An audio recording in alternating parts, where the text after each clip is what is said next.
Hi everyone. Welcome to the Holy Bible channel. Before we hear this dramatized narration, let's make a brief summary about this book. The book of 2 Samuel in the Old Testament of the Bible is primarily focused on the reign of King David, who ruled over Israel after the death of Saul. Here is a summary of the main stories in each chapter section. Chapters 1 through 4. After the death of Saul and his sons in battle, David mourns their loss and is anointed as king over Judah. However, Abner, Saul's former commander, supports Saul's son Ishbosheth as king over the rest of Israel. A long war ensues between the house of Saul and the house of David, which eventually leads to Abner switching his allegiance to David. Chapters 5 through 10. David becomes king over all of Israel and captures the city of Jerusalem, making it his capital. He establishes his kingdom and consolidates his power by defeating the Philistines and other enemies. David also shows kindness to Jonathan's crippled son, Mephibosheth. Chapters 11 and 12. David commits adultery with Bathsheba, the wife of Uriah the Hittite, and then arranges for Uriah to be killed in battle. Nathan the prophet confronts David about his sin, and David repents and is forgiven by God. Chapters 13 and 14. David's son Amnon rapes his half-sister Tamar, and her brother Absalom kills Amnon in revenge. Absalom then flees to Jeshurun, but David eventually allows him to return to Jerusalem. Chapters 15 through 18. Absalom conspires against David and wins the hearts of the people. He leads a rebellion against David and forces him to flee Jerusalem. However, David's forces defeat Absalom's army, and Absalom is killed in battle. Chapters 19 through 21. David returns to Jerusalem and restores order to his kingdom. He deals with several challenges, including a rebellion by Sheba and a famine caused by Saul's earlier violation of a treaty with the Gibeonites. Chapters 22 and 23. David sings a song of praise to God for delivering him from his enemies and establishing his kingdom. He also lists his mighty men and their accomplishments. Chapter 24. David orders a census of the people, which angers God. God sends a plague upon Israel, and David repents and offers sacrifices to God to stop the plague. Overall, the book of 2 Samuel portrays David as a complex figure who is both a great king and a flawed human being. Despite his sins and mistakes, David is remembered as a hero and a man after God's own heart. Now let's hear the dramatized narration of this wonderful book. We have included sliding text for a better simultaneous listening and reading experience. Thank you for listening. Please don't forget to like, comment, share, and subscribe to our channel. God bless you.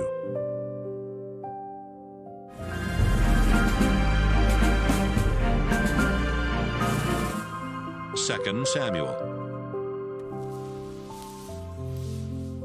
2 Samuel, chapter 1. Saul was dead. Meanwhile, David had defeated the Amalekites and returned to Ziklag. 3 days later, a soldier came from Saul's army. His clothes were torn and dirt was on his head. He went to David and kneeled down in front of him. David asked, "Where did you come from?" The man answered, "From Israel's army. I barely escaped with my life." "Who won the battle?" David asked. The man said, "Our army turned and ran, but many were wounded and died. Even King Saul and his son Jonathan are dead." David asked, "How do you know Saul and Jonathan are dead?" The young man replied, "I was on Mount Gilboa, and I saw King Saul leaning on his spear. The enemy's war chariots and cavalry were closing in on him. When he turned around and saw me, he called me over. I went and asked what he wanted. Saul asked me, 'Who are you?' 'An Amalekite,' I answered. Then he said, 'Kill me, I'm dying, and I'm in terrible pain.' So I killed him. I knew he was too badly wounded to live much longer. Then I took his crown and his armband, and I brought them to you, Your Majesty." here they are. Right away, David and his soldiers tore their clothes in sorrow. They cried all day long and would not eat anything. Everyone was sad because Saul, his son Jonathan, and many of the Lord's people had been killed in the battle. David asked the young man, Where is your home? The man replied, My father is an Amalekite, but we live in Israel. David said to him, Why weren't you afraid to kill the Lord's chosen king?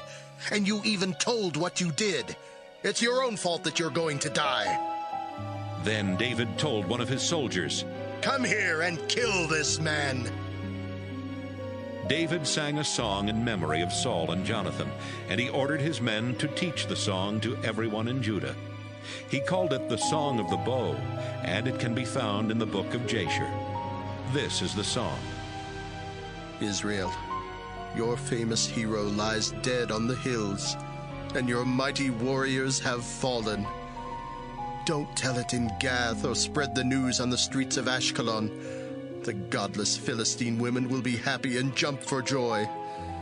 Don't let dew or rain fall on the hills of Gilboa. Don't let its fields grow offerings for God.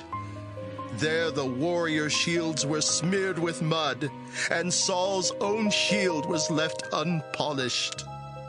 The arrows of Jonathan struck, and warriors died. The sword of Saul cut the enemy apart. It was easy to love Saul and Jonathan. Together in life, together in death, they were faster than eagles and stronger than lions. Women of Israel, cry for Saul. He brought you fine red cloth and jewelry made of gold. Our warriors have fallen in the heat of battle, and Jonathan lies dead on the hills of Gilboa. Jonathan, I miss you most. I loved you like a brother. You were truly loyal to me, more faithful than a wife to her husband. Our warriors have fallen, and their weapons are destroyed. 2 Samuel chapter 2. Later, David asked the Lord, Should I go back to one of the towns of Judah? The Lord answered, Yes. David asked, Which town should I go to? Go to Hebron. The Lord replied. David went to Hebron with his 2 wives, Ahinoam and Abigail. Ahinoam was from Jezreel, and Abigail was the widow of Nabal from Carmel. David also had his men and their families come and live in the villages near Hebron. The people of Judah met with David at Hebron and poured olive oil on his head to show that he was their new king. Then they told David, The people from Jabesh and Gilead buried Saul. David sent messengers to tell them, The Lord bless you. You were kind enough to bury Saul, your ruler, and I pray that the Lord will be kind and faithful to you. I will be your friend because of what you have done. Saul is dead, but the tribe of Judah has made me their king. So be strong and have courage. Abner, the son of Ner, had been the general of Saul's army. He took Saul's son Ishbosheth across the Jordan River to Mahanaim and made him king of Israel, including the areas of Gilead, Asher, Jezreel, Ephraim, and Benjamin. Ishbosheth was 40 years old at the time, and he ruled for 2 years. But the tribe of Judah made David their king, and he ruled from Hebron for 7.5 years. One day, Abner and the soldiers of Ishbosheth left Mahanaim and went to Gibeon. Meanwhile, Joab, the son of Zeruiah, was leading David's soldiers, and the 2 groups met at the pool in Gibeon. Abner and his men sat down on one side of the pool, while Joab and his men sat on the other side. Abner yelled to Joab, Let's have some of our best soldiers get up and fight each other. Joab agreed, and 12 of Ishbosheth's men from the tribe of Benjamin got up to fight 12 of David's men. They grabbed each other by the hair and stabbed each other in the side with their daggers. They all died right there. That's why the place in Gibeon is called Field of Daggers. Then everyone started fighting. Both sides fought very hard, but David's soldiers defeated Abner and the soldiers of Israel. Zeruiah's 3 sons were there: Joab, Abishai, and Asahel. Asahel could run as fast as a deer in an open field, and he ran straight after Abner without looking to the right or to the left. When Abner turned and saw him, he said, Is that you, Asahel? Asahel answered, Yes, it is. Abner said, There are soldiers all around. Stop chasing me and fight one of them. Kill him and take his clothes and weapons for yourself. But Asahel refused to stop. Abner said, If you don't turn back, I'll have to kill you. Then I could never face your brother Joab again. But Asahel would not turn back. So Abner struck him in the stomach with the back end of his spear. The spear went all the way through and came out his back. Asahel fell down and died. Everyone who saw Asahel lying dead just stopped and stood still. But Joab and Abishai went after Abner. Finally, about sunset, they came to the hill of Ammah, not far from Giah, on the road to Gibeon Desert. Abner brought the men of Benjamin together in one group on top of a hill, and they got ready to fight. Abner shouted to Joab, Aren't we ever going to stop killing each other? Don't you know that the longer we keep on doing this, the worse it's going to be when it's all over? When are you going to order your men to stop chasing their own relatives? Joab shouted back, I swear by the living God, if you hadn't spoken, my men would have chased their relatives all night. Joab took his trumpet and blew the signal for his soldiers to stop chasing the soldiers of Israel. Right away, the fighting stopped. Abner and his troops marched through the Jordan River Valley all that night. Then they crossed the river and marched all morning until they arrived back at Mahanaim. As soon as Joab stopped chasing Abner, he got David's troops together and counted them.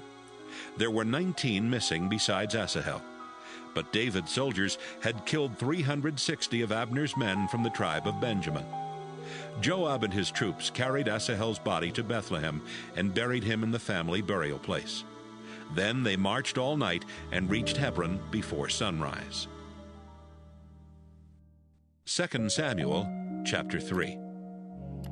This battle was the beginning of a long war between the followers of Saul and the followers of David. Saul's power grew weaker, but David's grew stronger. Several of David's sons were born while he was living in Hebron. His oldest son was Amnon, whose mother was Ahinoam from Jezreel. David's second son was Kileab, whose mother was Abigail, who had been married to Nabal from Carmel. Absalom was the third. His mother was Maacah, the daughter of King Talmai of Geshur. The fourth was Adonijah, whose mother was Haggith. The fifth was Shephatiah, whose mother was Abital. The sixth was Ithream, whose mother was Eglah, another one of David's wives. As the war went on between the families of David and Saul, Abner was gaining more power than ever in Saul's family. He had even slept with a wife of Saul by the name of Rizpah, the daughter of Aiah. But Saul's son Ishbosheth told Abner, You shouldn't have slept with one of my father's wives. Abner was very angry at what Ishbosheth had said, and he told Ishbosheth, Am I some kind of worthless dog from Judah? I've always been loyal to your father's family and to his relatives and friends. I haven't turned you over to David, and yet you talk to me as if I've committed a crime with this woman. I ask God to punish me if I don't help David get what the Lord promised him. God said that he wouldn't let anyone in Saul's family ever be king again, and that David would be king instead. He also said that David would rule both Israel and Judah, all the way from Dan in the north to Beersheba in the south. Ishbosheth was so afraid of Abner that he could not even answer. Abner sent some of his men to David with this message. You should be the ruler of the whole nation. If you make an agreement with me, I will persuade everyone in Israel to make you their king. David sent this message back. Good. I'll make an agreement with you. But before I will even talk with you about it, You must get Saul's daughter Michal back for me. David sent a few of his officials to Ishbosheth to give him this message. Give me back my wife Michal. I killed 100 Philistines so I could marry her. Ishbosheth sent some of his men to take Michal away from her new husband, Paltiel, the son of Laish. Paltiel followed Michal and the men all the way back to Bahurim, crying as he walked. But he went back home after Abner ordered him to leave. Abner talked with the leaders of the tribes of Israel and told them, You've wanted to make David your king for a long time now, so do it. After all, God said he would use his servant David to rescue his people Israel from their enemies, especially from the Philistines. Finally, Abner talked with the tribe of Benjamin. Then he left for Hebron to tell David everything that the tribe of Benjamin and the rest of the people of Israel wanted to do. Abner took 20 soldiers with him, and when they got to Hebron, David gave a big feast for them. After the feast, Abner said, Your Majesty, let me leave now and bring Israel here to make an agreement with you.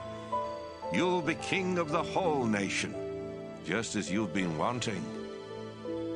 David told Abner he could leave, and he left without causing any trouble. Soon after Abner had left Hebron, Joab and some of David's soldiers came back, bringing a lot of things they had taken from an enemy village. Right after they arrived, someone told Joab, Abner visited the king, and the king let him go. Abner even left without causing any trouble. Joab went to David and said, What have you done? Abner came to you and you let him go. Now he's long gone. You know Abner, he came to trick you. He wants to find out how strong your army is and to know everything you're doing. Joab left David. Then he sent some messengers to catch up with Abner. They brought him back from the well at Sirah, but David did not know anything about it. When Abner returned to Hebron, Joab pretended he wanted to talk privately with him. So he took Abner into one of the small rooms that were part of the town gate and stabbed him in the stomach. Joab killed him because Abner had killed Joab's brother Asahel. David heard how Joab had killed Abner, and he said, I swear to the Lord that I am completely innocent of Abner's death. Joab and his family are the guilty ones. I pray that Joab's family will always be sick with sores and other skin diseases. May they all be cowards, and may they die in war or starve to death. Joab and his brother Abishai killed Abner because he had killed their brother Asahel in the battle at Gibeon. David told Joab and everyone with him, Show your sorrow by tearing your clothes and wearing sackcloth. Walk in front of Abner's body and cry. David walked behind the stretcher on which Abner's body was being carried. Abner was buried in Hebron, while David and everyone else stood at the tomb and cried loudly. Then the king sang a funeral song about Abner. Abner, why should you have died like an outlaw? No one tied your hands or chained your feet, yet you died as a victim of murderers. Everyone started crying again. Then they brought some food to David and told him he would feel better if he had something to eat. It was still daytime, and David said, I swear to God that I'll not take a bite of bread or anything else until sunset. Everyone noticed what David did, and they liked it, just as they always liked what he did. Now the people of Judah and Israel were certain that David had nothing to do with killing Abner. David said to his officials, Don't you realize that today one of Israel's great leaders has died? I am the chosen king, but Joab and Abishai have more power than I do. So God will have to pay them back for the evil thing they did. 2 Samuel chapter 4. Ishbosheth felt like giving up after he heard that Abner had died in Hebron. Everyone in Israel was terrified. Ishbosheth had put the two brothers, Baanah and Rechab, in charge of the soldiers who raided enemy villages. Rimmon was their father, and they were from the town of Beeroth, which belonged to the tribe of Benjamin. The people who used to live in Beeroth had run away to Gittaim, and they still live there. Saul's son Jonathan had a son named Mephibosheth, who had not been able to walk since he was 5 years old. It happened when someone from Jezreel told his nurse that Saul and Jonathan had died. She hurried off with the boy in her arms, but he fell and injured his legs. One day, about noon, Rechab and Baanah went to Ishbosheth's house. It was a hot day, and he was resting in his bedroom. The two brothers went into the house, pretending to get some flour. But once they were inside, they stabbed Ishbosheth in the stomach and killed him. Then they cut off his head and took it with them. Rechab and Baanah walked through the Jordan River Valley all night long. Finally, they turned west and went to Hebron. They went in to see David and told him, "Your Majesty, here is the head of Ishbosheth, the son of your enemy Saul, who tried to kill you. The Lord has let you get even with Saul and his family." David answered, I swear that only the Lord rescues me when I am in trouble. When a man came to Ziklag and told me that Saul was dead, he thought he deserved a reward for bringing good news. But I grabbed him and killed him. You evil men have done something much worse than he did. You've killed an innocent man in his own house and on his own bed. I'll make you pay for that. I'll wipe you from the face of the earth. Then David said to his troops, Kill these two brothers. Cut off their hands and feet and hang their bodies by the pool in Hebron. But bury Ishbosheth's head in Abner's tomb near Hebron. And they did. 2 Samuel, chapter 5. Israel's leaders met with David at Hebron and said, "We are your relatives. Even when Saul was king, you led our nation in battle, and the Lord promised that someday you would rule Israel and take care of us like a shepherd." During the meeting, David made an agreement with the leaders and asked the Lord to be their witness. Then the leaders poured olive oil on David's head to show that he was now the king of Israel. David was 30 years old when he became king, and he ruled for 40 years. He lived in Hebron for the first 7.5 years and ruled only Judah. Then he moved to Jerusalem, where he ruled both Israel and Judah for 33 years. The Jebusites lived in Jerusalem, and David led his army there to attack them. The Jebusites did not think he could get in, so they told him, "You can't get in here. We could run you off, even if we couldn't see or walk." David told his troops, You will have to go up through the water tunnel to get those Jebusites. I hate people like them who can't walk or see. That's why there is still a rule that says, only people who can walk and see are allowed in the temple. David captured the fortress on Mount Zion. Then he moved there and named it David's City. He had the city rebuilt, starting with the landfill to the east. David became a great and strong ruler because the Lord all-powerful was on his side. King Hiram of Tyre sent some officials to David. Carpenters and stoneworkers came with them, and they brought cedar logs so they could build David a palace. David knew that the Lord had made him king of Israel and that he had made him a powerful ruler for the good of his people. After David left Hebron and moved to Jerusalem, he married many women from Jerusalem, and he had a lot of children. His sons who were born there were Shemua, Shobab, Nathan, Solomon, Ibhar, Elishua, Nepheg, Japhiah, Elishama, Eliada, and Eliphalet. The Philistines heard that David was now king of Israel, and they came into the hill country to try and capture him. But David found out and went into his fortress, so the Philistines camped in Rephaim Valley. David asked the Lord, Should I attack the Philistines? Will you let me win? The Lord told David, Attack! I will let you win. David attacked the Philistines and defeated them. Then he said, I watched the Lord break through my enemies like a mighty flood. So he named the place, The Lord Broke Through. David and his troops also carried away the idols that the Philistines had left behind. Sometime later, the Philistines came back into the hill country and camped in Rephaim Valley. David asked the Lord what he should do, and the Lord answered, Don't attack them from the front. Circle around behind and attack from among the balsam trees. Wait until you hear a sound like troops marching through the tops of the trees. Then attack quickly. That sound will mean I have marched out ahead of you to fight the Philistine army. David obeyed the Lord and defeated the Philistines.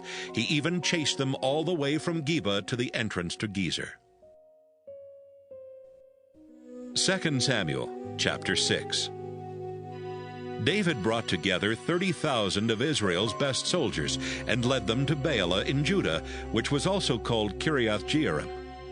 They were going there to get the sacred chest and bring it back to Jerusalem.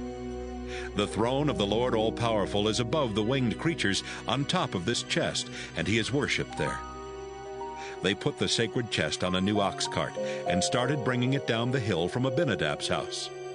Abinadab's sons Uzzah and Ahio were guiding the ox cart, with Ahio walking in front of it. Some of the people of Israel were playing music on small harps and other stringed instruments, and on tambourines, castanets, and cymbals. David and the others were happy, and they danced for the Lord with all their might. But when they came to Nachon's threshing floor, the oxen stumbled. So Uzzah reached out and took hold of the sacred chest. The Lord God was very angry at Uzzah for doing this, and he killed Uzzah right there beside the chest. David got angry at God for killing Uzzah. He named that place Bursting Out Against Uzzah, and that's what it's still called. David was afraid of the Lord and thought, Should I really take the sacred chest to my city? He decided not to take it there. Instead, he turned off the road and took it to the home of Obed-Edom, who was from Gath. The chest stayed there for 3 months, and the Lord greatly blessed Obed-Edom, his family, and everything he owned. Then someone told King David, The Lord has done this because the sacred chest is in Obed-Edom's house. Right away, David went to Obed-Edom's house to get the chest and bring it to David's city. Everyone was celebrating. The people carrying the chest walked 6 steps. Then David sacrificed an ox and a choice cow. He was dancing for the Lord with all his might, but he wore only a linen cloth. He and everyone else were celebrating by shouting and blowing horns while the chest was being carried along. Saul's daughter Michal looked out her window and watched the chest being brought into David's city. But when she saw David jumping and dancing for the Lord, she was disgusted. They put the chest inside a tent that David had set up for it. David worshipped the Lord by sacrificing animals and burning them on an altar. Then he blessed the people in the name of the Lord All-Powerful. He gave all the men and women in the crowd a small loaf of bread, some meat, and a handful of raisins, and everyone went home. David went home so he could ask the Lord to bless his family. But Saul's daughter Michal went out and started yelling at him. You were really great today, she said. You acted like a dirty old man dancing around half naked in front of your servant slave girls. David told her, The Lord didn't choose your father or anyone else in your family to be the leader of his people. The Lord chose me, and I was celebrating in honor of him. I'll show you just how great I can be. I'll even be disgusting to myself. But those slave girls you talked about will still honor me. Michal never had any children. 2 Samuel chapter 7. King David moved into his new palace, and the Lord let his kingdom be at peace. Then one day, as David was talking with Nathan the prophet, David said, Look around. I live in a palace made of cedar, but the sacred chest has to stay in a tent. Nathan replied, The Lord is with you, so do what you want. That night, the Lord told Nathan to go to David and give him this message. David, you are my servant, so listen to what I say. Why should you build a temple for me? I didn't live in a temple when I brought my people out of Egypt, and I don't live in one now. A tent has always been my home wherever I have gone with them. I chose leaders and told them to be like shepherds for my people Israel. But did I ever say anything to even one of them about building a cedar temple for me? David, this is what I, the Lord all-powerful, say to you. I brought you in from the fields where you took care of sheep, and I made you the leader of my people. Wherever you went, I helped you and destroyed your enemies right in front of your eyes. I have made you one of the most famous people in the world. I have given my people Israel a land of their own where they can live in peace, and they won't have to tremble with fear anymore. Evil nations won't bother them as they did when I let judges rule my people. And I have kept your enemies from attacking you. Now I promise that you and your descendants will be kings. I'll choose one of your sons to be king when you reach the end of your life and are buried in the tomb of your ancestors. I'll make him a strong ruler, and no one will be able to take his kingdom away from him. He will be the one to build a temple for me. I will be his father, and he will be my son. When he does wrong, I'll see that he is corrected, just as children are corrected by their parents. But I will never put an end to my agreement with him, as I put an end to my agreement with Saul, who was king before you. I will make sure that one of your descendants will always be king. Nathan told David exactly what he had heard in the vision. David went into the tent he had set up for the sacred chest. Then he sat there and prayed. Lord all-powerful, my family and I don't deserve what you have already done for us, and yet you have promised to do even more. Is this the way you usually treat people? I am your servant, and you know my thoughts, so there is nothing more that I need to say.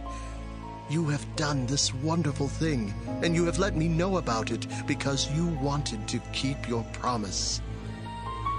Lord all-powerful, you are greater than all others.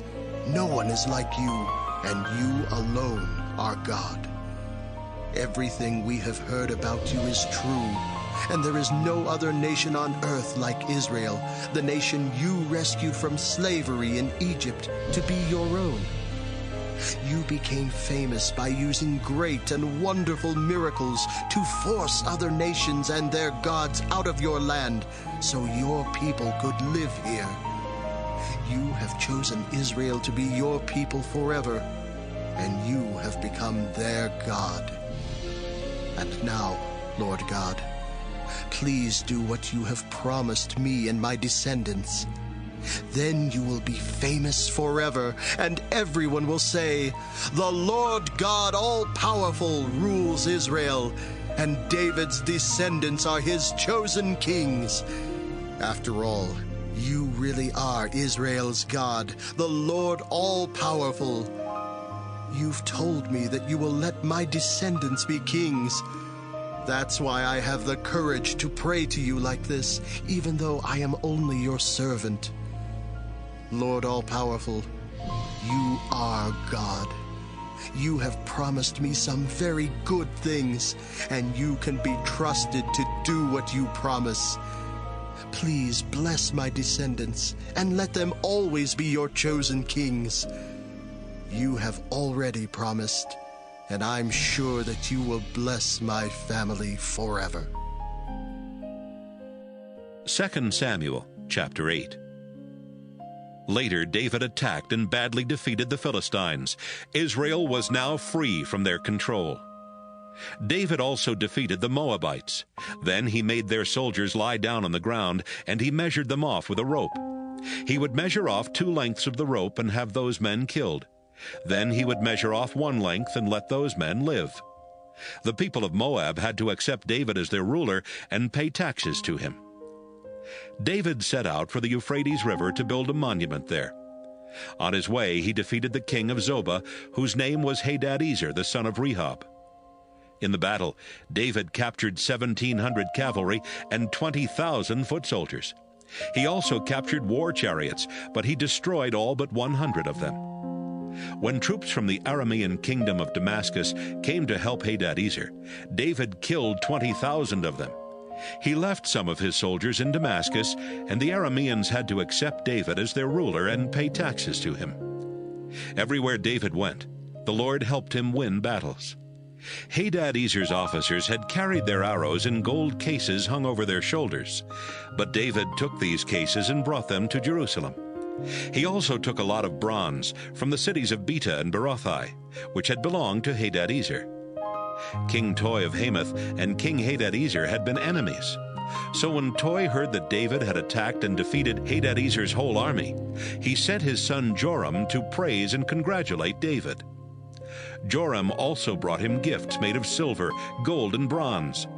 David gave these to the Lord just as he had done with the silver and gold that he had captured from Edom, Moab, Ammon, Philistia, and from King Hadadezer of Zobah. David fought the Edomite army in Salt Valley and killed 18,000 of their soldiers. When he returned, he built a monument. David left soldiers all through Edom, and the people of Edom had to accept him as their ruler. Wherever David went, the Lord helped him. David ruled all Israel with fairness and justice. Joab, the son of Zeruiah, was the commander-in-chief of the army. Jehoshaphat, the son of Ahilud, kept the government records. Zadok, the son of Ahitub, and Abiathar, the son of Ahimelech, were the priests. Sariah was the secretary. Benaiah, the son of Jehoiada, was the commander of David's bodyguard. David's sons were priests. 2 Samuel chapter 9. One day David thought, I wonder if any of Saul's family are still alive. If they are, I will be kind to them, because I made a promise to Jonathan. David called in Ziba, one of the servants of Saul's family. David said, So you are Ziba? Yes, Your Majesty, I am. David asked, Are any of Saul's family still alive? If there are, I want to be kind to them. Ziba answered, One of Jonathan's sons is still alive, but he can't walk. Where is he? David asked. Ziba replied, He lives in Lo-debar with Machir, the son of Amiel. David sent some servants to bring Jonathan's son from Lo-debar. His name was Mephibosheth, and he was the grandson of Saul. He came to David and knelt down. David asked, Are you Mephibosheth? Yes, I am, Your Majesty. David said, Don't be afraid. I'll be kind to you because Jonathan was your father. I'm going to give you back the land that belonged to your grandfather Saul. Besides that, you will always eat with me at my table. Mephibosheth knelt down again and said, Why should you care about me?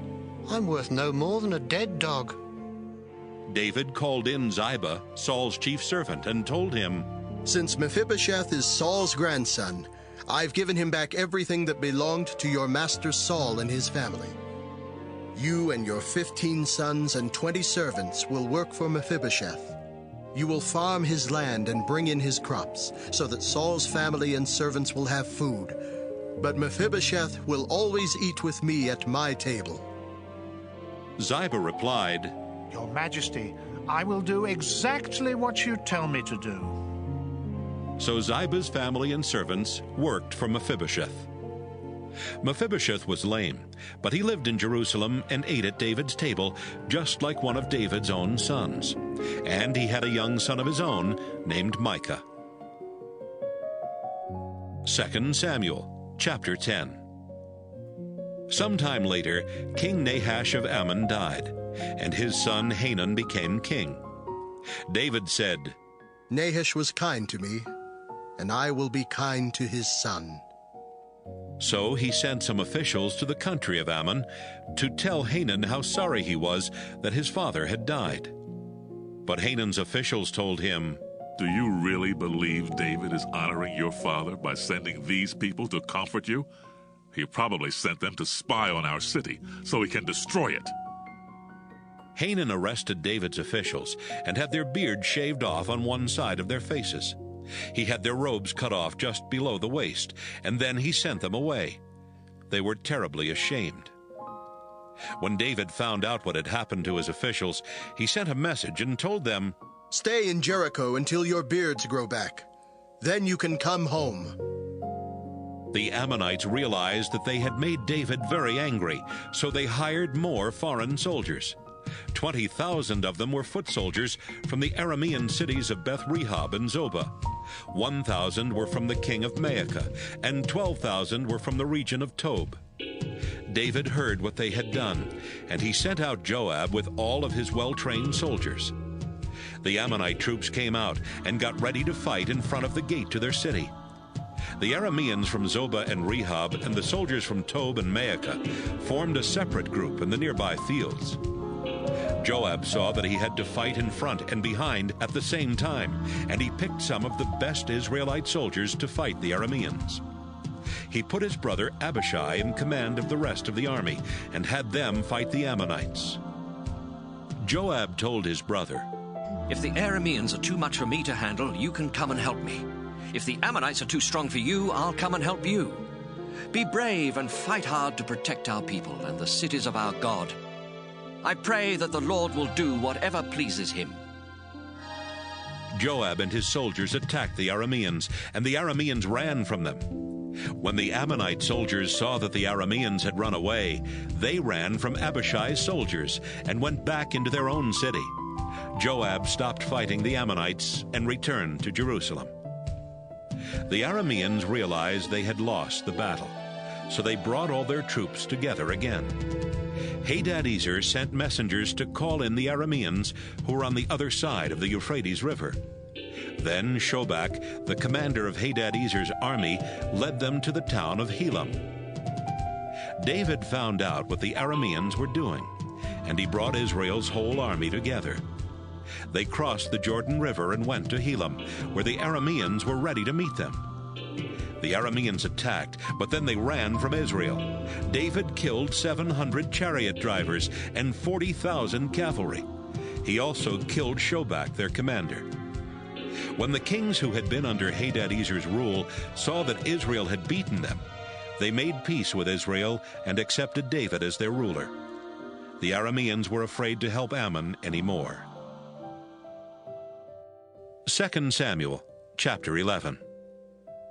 It was now spring, the time when kings go to war.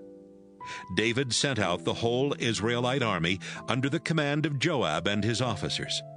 They destroyed the Ammonite army and surrounded the capital city of Rabbah, but David stayed in Jerusalem. Late one afternoon, David got up from a nap and was walking around on the flat roof of his palace. A beautiful young woman was down below in her courtyard, bathing as her religion required. David happened to see her, and he sent one of his servants to find out who she was. The servant came back and told David, "Her name is Bathsheba. She is the daughter of Eliam, and she is the wife of Uriah the Hittite." David sent some messengers to bring her to his palace. She came to him, and he slept with her. Then she returned home. But later, when she found out that she was going to have a baby, she sent someone to David with this message. "I'm pregnant." David sent a message to Joab. "Send Uriah the Hittite to me." Joab sent Uriah to David's palace, and David asked him, "Is Joab well? How is the army doing? And how about the war?" Then David told Uriah, "Go home and clean up." Uriah left the king's palace, and David had dinner sent to Uriah's house. But Uriah didn't go home. Instead, he slept outside the entrance to the royal palace, where the king's guards slept. Someone told David that Uriah had not gone home. So the next morning, David asked him, "Why didn't you go home? Haven't you been away for a long time?" Uriah answered, "The sacred chest and the armies of Israel and Judah are camping out somewhere in the fields, with our commander Joab and his officers and troops. Do you really think I would go home to eat and drink and sleep with my wife? I swear by your life that I would not." Then David said, "Stay here in Jerusalem today, and I will send you back tomorrow." Uriah stayed in Jerusalem that day. Then the next day, David invited him for dinner. Uriah ate with David and drank so much that he got drunk, but he still did not go home. He went out and slept on his mat near the palace guards. Early the next morning, David wrote a letter and told Uriah to deliver it to Joab. The letter said, "Put Uriah on the front line where the fighting is the worst. Then pull the troops back from him, so that he will be wounded and die." Joab had been carefully watching the city of Rabbah, and he put Uriah in a place where he knew there were some of the enemy's best soldiers. When the men of the city came out, they fought and killed some of David's soldiers. Uriah the Hittite was one of them.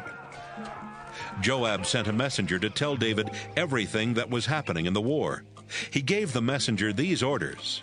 When you finish telling the king everything that has happened, he may get angry and ask, "Why did you go so near the city to fight? Didn't you know they would shoot arrows from the wall? Don't you know how Abimelech, the son of Gideon, was killed at Thebes? Didn't a woman kill him by dropping a large rock from the top of the city wall? Why did you go so close to the city walls?" Then you tell him, "One of your soldiers who was killed was Uriah the Hittite." The messenger went to David and reported everything Joab had told him. He added, "The enemy chased us from the wall and out into the open fields, but we pushed them back as far as the city gate. Then they shot arrows at us from the top of the wall. Some of your soldiers were killed, and one of them was Uriah the Hittite." David replied, "Tell Joab to cheer up and not to be upset about what happened. You never know who will be killed in a war. Tell him to strengthen his attack against the city and break through its walls." When Bathsheba heard that her husband was dead, she mourned for him. Then, after the time for mourning was over, David sent someone to bring her to the palace. She became David's wife, and they had a son.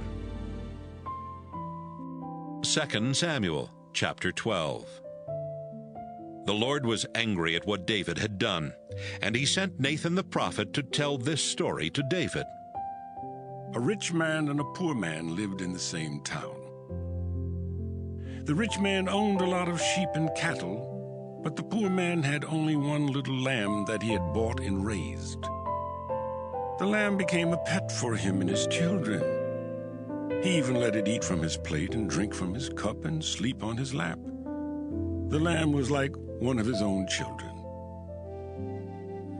One day someone came to visit the rich man. But the rich man didn't want to kill any of his own sheep or cattle and serve it to the visitor. So he stole the poor man's little lamb and served it instead. David was furious with the rich man and said to Nathan, "I swear by the living Lord that the man who did this deserves to die. And because he didn't have any pity on the poor man, he will have to pay 4 times what the lamb was worth."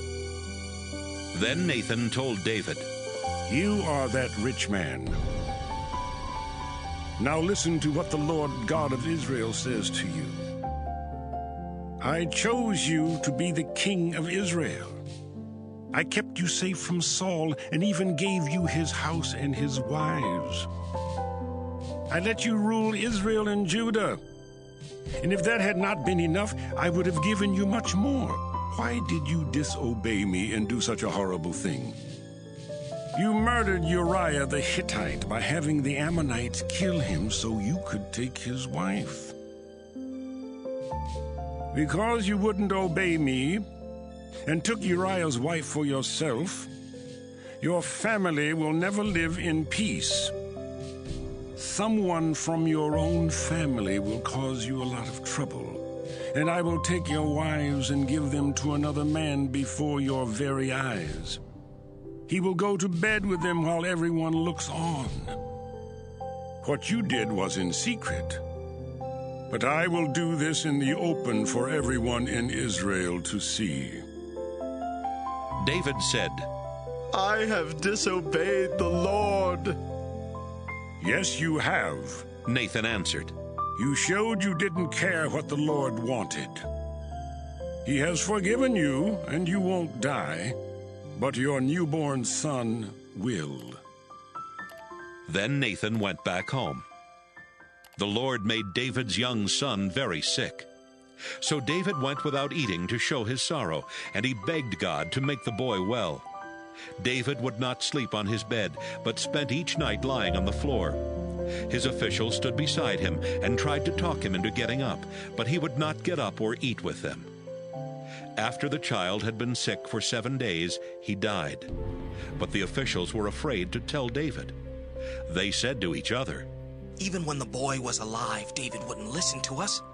How can we tell him his son is dead? He might do something terrible." David noticed his servants whispering, and he knew the boy was dead. "Did my son die?" he asked his servants. "Yes, he did," they answered. David got up off the floor. He took a bath, combed his hair, and dressed. He went into the Lord's tent and worshipped. Then he went back home. David asked for something to eat, and when his servants brought him some food, he ate it. His officials said, "What are you doing? You went without eating and cried for your son while he was alive, but now that he's dead, you're up and eating."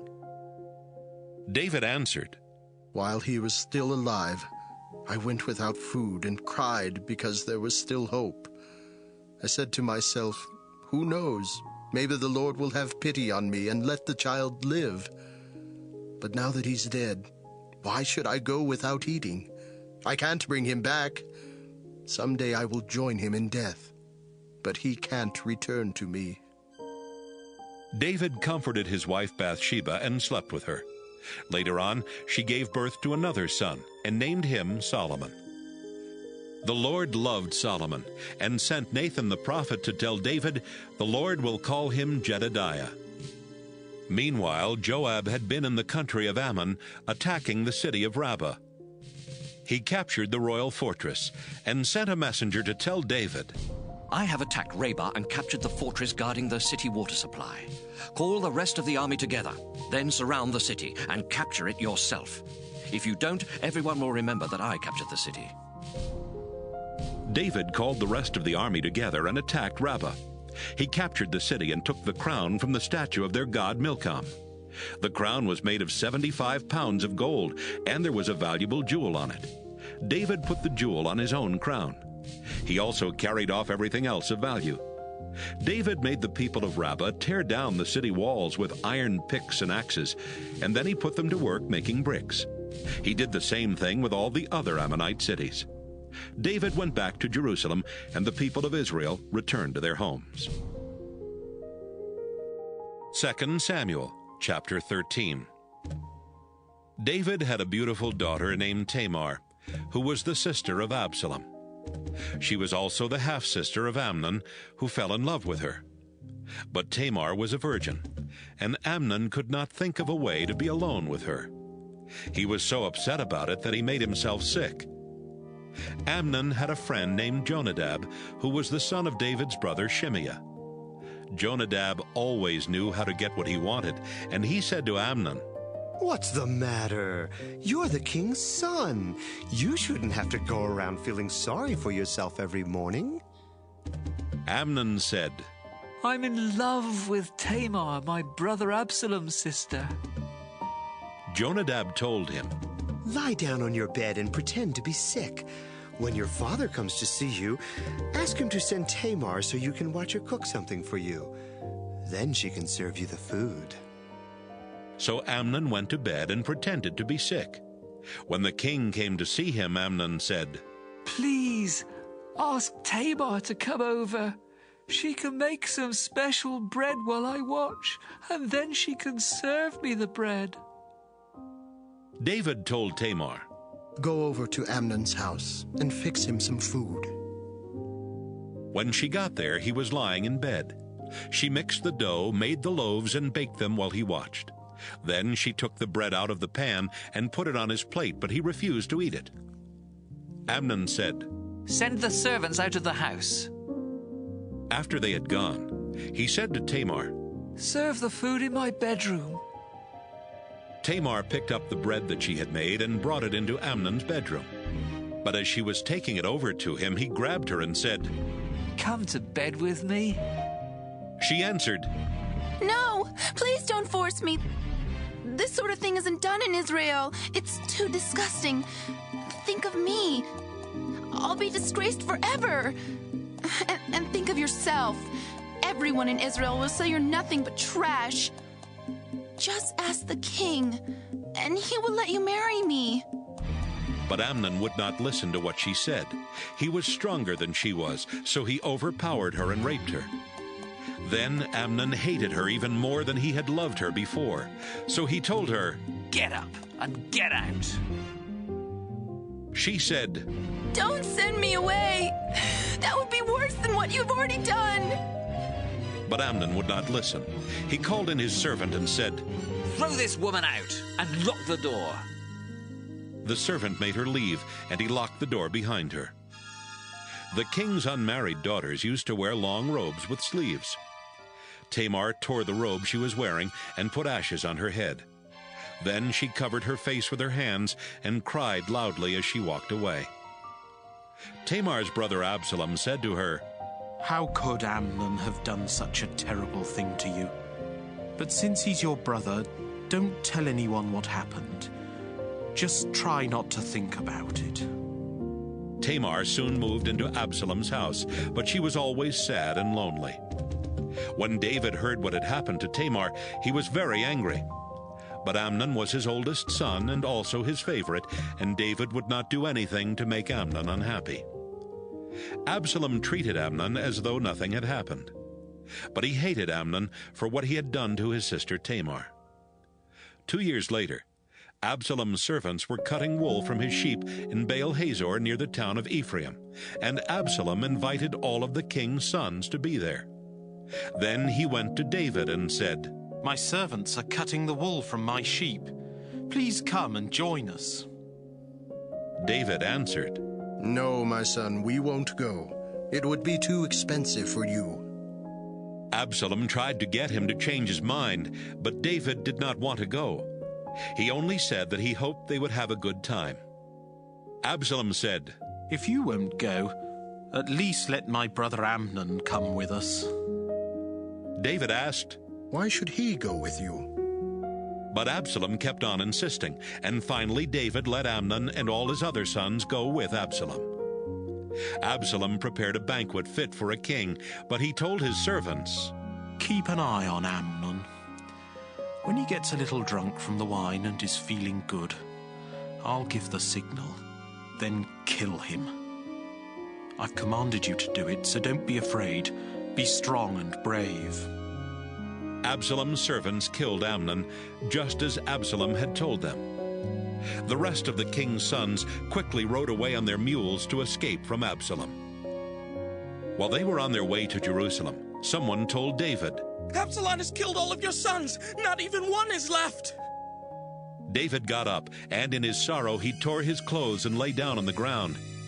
His servants remained standing, but they tore their clothes too.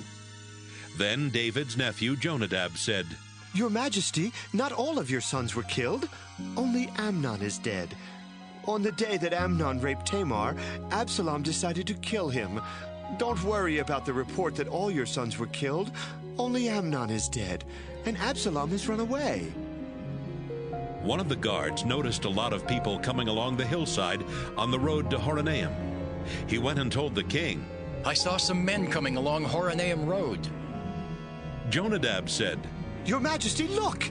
Here come your sons now, just as I told you." No sooner had he said it than David's sons came in. They were weeping out loud, and David and all his officials cried just as loudly. David was sad for a long time because Amnon was dead. Absalom had run away to Geshur, where he stayed for 3 years with King Talmai, the son of Ammihud. David still felt so sad over the loss of Amnon that he wanted to take his army there and capture Absalom. 2 Samuel, chapter 14. Joab knew that David couldn't stop thinking about Absalom, and he sent someone to bring in the wise woman who lived in Tekoa. Joab told her, "Put on funeral clothes, and don't use any makeup. Go to the king and pretend you have spent a long time mourning the death of a loved one. Then he told her what to say. The woman from Tekoa went to David. She bowed very low and said, Your Majesty, please help me. David asked, What's the matter? She replied, My husband is dead, and I'm a widow. I had 2 sons, but they got into a fight out in the field where there was no one to pull them apart, and one of them killed the other. Now all of my relatives have come to me and said, Hand over your son. We're going to put him to death for killing his brother. But what they really want is to get rid of him so they can take over our land. Please don't let them put out my only flame of hope. There won't be anyone left on this earth to carry on my husband's name. Go on home, David told her. I'll take care of this matter for you. The woman said, I hope your decision doesn't cause any problems for you. But if it does, you can blame me. He said, If anyone gives you any trouble, bring them to me, and it won't happen again. Please, she replied, swear by the Lord your God that no one will be allowed to kill my son. He said, I swear by the living Lord that no one will touch even a hair on his head. Then she asked, Your Majesty, may I say something? Yes, he answered.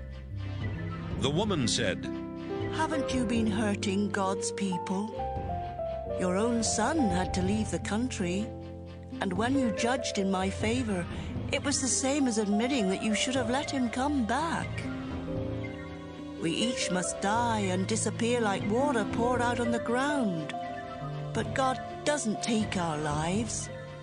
Instead, he figures out ways of bringing us back when we run away. Your Majesty, I came here to tell you about my problem because I was afraid of what someone might do to me. I decided to come to you because I thought you could help. In fact, I knew that you would listen and save my son and me from those who want to take the land that God gave us. I can rest easy now that you have given your decision. You know the difference between right and wrong just like an angel of God. And I pray that the Lord your God will be with you. Then David said to the woman, Now I'm going to ask you a question, and don't try to hide the truth. The woman replied, Please go ahead, Your Majesty. David asked, Did Joab put you up to this? The woman answered, Your Majesty, I swear by your life that no one can hide the truth from you. Yes, Joab did tell me what to say, but only to show you the other side of this problem. You must be as wise as the angel of God to know everything that goes on in this country. David turned to Joab and said, It seems that I have already given my decision. Go, and bring Absalom back. Joab bowed very low and said, Your Majesty, I thank you for giving your permission. It shows that you approve of me. Joab went to Geshur to get Absalom. But when they came back to Jerusalem, David told Joab, I don't want to see my son Absalom. Tell him to stay away from me. So Absalom went to his own house without seeing his father. No one in all Israel was as handsome and well-built as Absalom. He got his hair cut once a year, and when the hair was weighed, it came to about 5 pounds. Absalom had 3 sons. He also had a daughter named Tamar, who grew up to be very beautiful. Absalom lived in Jerusalem for 2 years without seeing his father. He wanted Joab to talk to David for him. So one day he sent a message asking Joab to come over, but Joab refused. Absalom sent another message, but Joab still refused. Finally, Absalom told his servants, Joab's barley field is right next to mine. Go set it on fire. And they did. Joab went to Absalom's house and demanded, Why did your servant set my field on fire? Absalom answered, You didn't pay any attention when I sent for you. I want you to ask my father why he told me to come back from Geshur. I was better off there. I want to see my father now. If I'm guilty, let him kill me. Joab went to David and told him what Absalom had said. David sent for Absalom, and Absalom came. He bowed very low, and David leaned over and kissed him. 2 Samuel, chapter 15. Sometime later, Absalom got himself a chariot with horses to pull it, and he had 50 men run in front. He would get up early each morning and wait by the side of the road that led to the city gate. Anyone who had a complaint to bring to King David would have to go that way, and Absalom would ask each of them, "Where are you from?"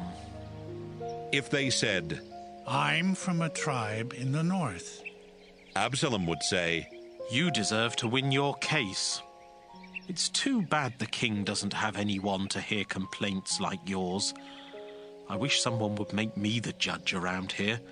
I would be fair to everyone." Whenever anyone would come to Absalom and start bowing down, he would reach out and hug and kiss them. That's how he treated everyone from Israel who brought a complaint to the king. Soon everyone in Israel liked Absalom better than they liked David. 4 years later, Absalom said to David, "Please, let me go to Hebron. I have to keep a promise that I made to the Lord when I was living with the Arameans in Geshur. I promised that if the Lord would bring me back to live in Jerusalem, I would worship him in Hebron." David gave his permission, and Absalom went to Hebron. He took 200 men from Jerusalem with him, but they had no idea what he was going to do. Absalom offered sacrifices in Hebron and sent someone to Gilo to tell David's advisor Ahithophel to come. More and more people were joining Absalom and supporting his plot. Meanwhile, Absalom had secretly sent some messengers to the northern tribes of Israel. The messengers told everyone, "When you hear the sound of the trumpets, you must shout, 'Absalom now rules as king in Hebron.'" A messenger came and told David, "Everyone in Israel is on Absalom's side." David's officials were in Jerusalem with him, and he told them, "Let's get out of here. We'll have to leave soon, or none of us will escape from Absalom. Hurry! If he moves fast, he could catch us while we're still here. Then he will kill us and everyone else in the city." The officials said, "Your Majesty, we'll do whatever you say." David left behind 10 of his wives to take care of the palace, but the rest of his family and his officials and soldiers went with him. They stopped at the last house at the edge of the city. Then David stood there and watched while his regular troops and his bodyguards marched past. The last group was the 600 soldiers who had followed him from Gath. Their commander was Ittai. David spoke to Ittai and said, "You're a foreigner from the town of Gath. You don't have to leave with us. Go back and join the new king. You haven't been with me very long, so why should you have to follow me when I don't even know where I'm going? Take your soldiers and go back. I pray that the Lord will be kind and faithful to you." Ittai answered, "Your Majesty, just as surely as you and the Lord live, I will go where you go, no matter if it costs me my life." "Then come on," David said. So Ittai and all his men and their families walked on past David. The people of Jerusalem were crying and moaning as David and everyone with him passed by. He led them across Kidron Valley and along the road toward the desert. Zadok and Abiathar, the priests, were there along with several men from the tribe of Levi who were carrying the sacred chest. They set the chest down and left it there until David and his followers had gone out of the city. Then David said, "Zadok, take the sacred chest back to Jerusalem. If the Lord is pleased with me, he will bring me back and let me see it and his tent again. But if he says he isn't pleased with me, then let him do what he knows is best." "Zadok, you are a good judge of things, so return to the city and don't cause any trouble. Take your son Ahimaaz with you. Abiathar and his son Jonathan will also go back. I'll wait at the river crossing in the desert until I hear from you." Zadok and Abiathar took the sacred chest back into Jerusalem and stayed there. David went on up the slope of the Mount of Olives. He was barefoot and crying, and he covered his head to show his sorrow. Everyone with him was crying, and they covered their heads too. Someone told David, "Ahithophel is helping Absalom plot against you." David said, "Please, Lord, keep Ahithophel's plans from working."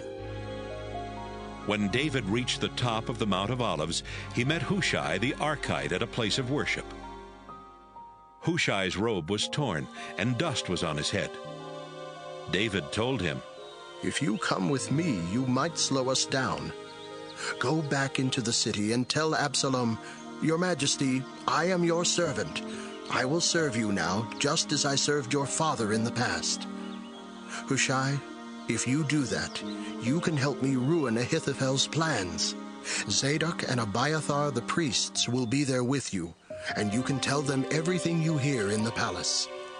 Then have them send their sons Ahimaaz and Jonathan to tell me what you've heard." David's advisor Hushai slipped back into Jerusalem just about the same time that Absalom was coming in. 2 Samuel chapter 16. David had started down the other side of the Mount of Olives when he was met by Ziba, the chief servant of Mephibosheth. Ziba had 2 donkeys that were carrying 200 loaves of bread, 100 handfuls of raisins, 100 figs, and some wine. "What's all this?" David asked. Ziba said, "The donkeys are for your family to ride, the bread and fruit are for the people to eat, and the wine is for them to drink in the desert when they're tired out." "And where is Mephibosheth?" David asked. Ziba answered, "He stayed in Jerusalem because he thinks the people of Israel want him to rule the kingdom of his grandfather Saul." David then told him, "Everything that used to belong to Mephibosheth is now yours." Ziba said, "Your Majesty, I am your humble servant, and I hope you will be pleased with me." David was near the town of Bahurim when a man came out and started cursing him. The man was Shimei, the son of Gera, and he was one of Saul's distant relatives. He threw stones at David and his soldiers, and at everyone else, including the bodyguards who walked on each side of David. Shimei was yelling at David, "Get out of here, you murderer! You good-for-nothing! The Lord is paying you back for killing so many in Saul's family. You stole his kingdom, but now the Lord has given it to your son Absalom. You're a murderer, and that's why you're in such big trouble." Abishai said, "Your Majesty, this man is as useless as a dead dog. He shouldn't be allowed to curse you. Let me go over and chop off his head." David replied, "What will I ever do with you and your brother Joab? If Shimei is cursing me because the Lord has told him to, then who are you to tell him to stop?" Then David said to Abishai and all his soldiers, "My own son is trying to kill me. Why shouldn't this man from the tribe of Benjamin want me dead even more? Let him curse all he wants. Maybe the Lord did tell him to curse me. But if the Lord hears these curses and sees the trouble I'm in, maybe he will have pity on me instead." David and the others went on down the road. Shimei went along the hillside by the road, cursing and throwing rocks and dirt at them. When David and those with him came to the Jordan River, they were tired out. But after they rested, they felt much better.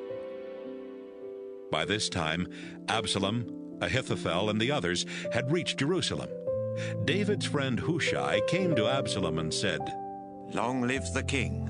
Long live the king!" But Absalom asked Hushai, "Is this how you show loyalty to your friend David? Why didn't you go with him?" Hushai answered, "The Lord and the people of Israel have chosen you to be king. I can't leave. I have to stay and serve the one they've chosen. Besides, it seems right for me to serve you, just as I served your father." Absalom turned to Ahithophel and said, "Give us your advice. What should we do?" Ahithophel answered, "Some of your father's wives were left here to take care of the palace. You should have sex with them. Then everyone will find out that you have publicly disgraced your father. This will make you and your followers even more powerful." Absalom had set up a tent on the flat roof of the palace, and everyone watched as he went into the tent with his father's wives. Ahithophel gave such good advice in those days that both Absalom and David thought it had come straight from God. 2 Samuel chapter 17. Ahithophel said to Absalom, "Let me choose 12,000 men and attack David tonight while he is tired and discouraged.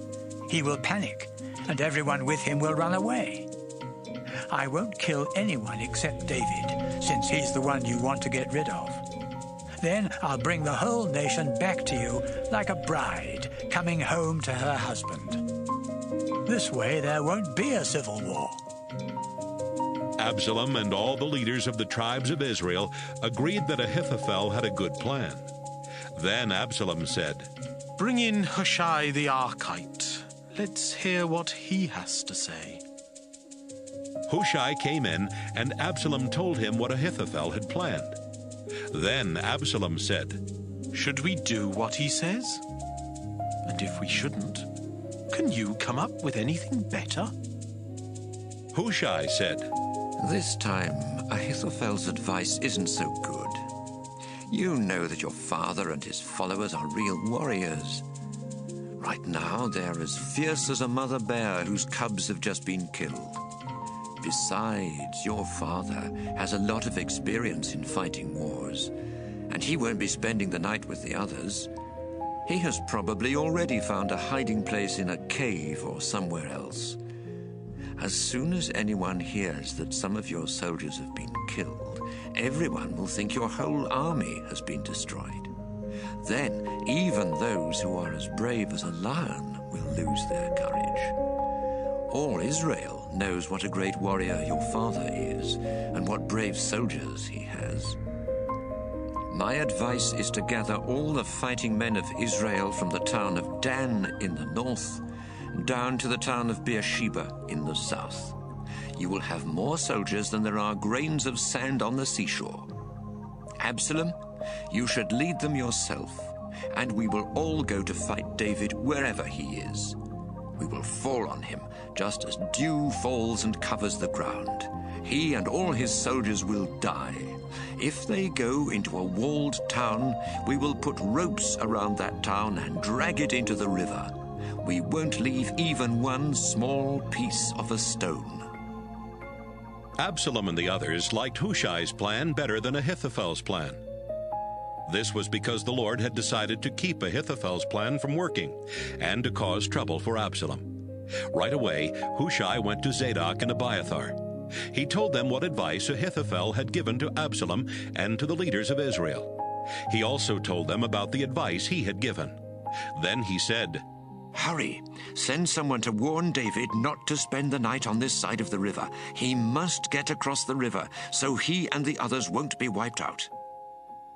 Jonathan and Ahimaaz had been waiting at Rogel Spring because they did not want to be seen in Jerusalem. A servant girl went to the spring and gave them the message for David. But a young man saw them and went to tell Absalom. So Jonathan and Ahimaaz left and hurried to the house of a man who lived in Bahurim. Then they climbed down into a well in the courtyard. The man's wife put the cover on the well and poured grain on top of it so the well could not be seen. Absalom's soldiers came to the woman and demanded, "Where are Ahimaaz and Jonathan?" The woman answered, "They went across the stream." The soldiers went off to look for the two men, but when they did not find them, they went back to Jerusalem. After the soldiers had gone, Jonathan and Ahimaaz climbed out of the well. They went to David and said, "Hurry, get ready to cross the river." Then they told him about Ahithophel's plan. David and the others got ready and started crossing the Jordan River. By sunrise, all of them were on the other side. When Ahithophel saw that Absalom and the leaders of Israel were not going to follow his advice, he saddled his donkey and rode back to his home in Gilo. He told his family and servants what to do. Then he hanged himself, and they buried him in his family's burial place.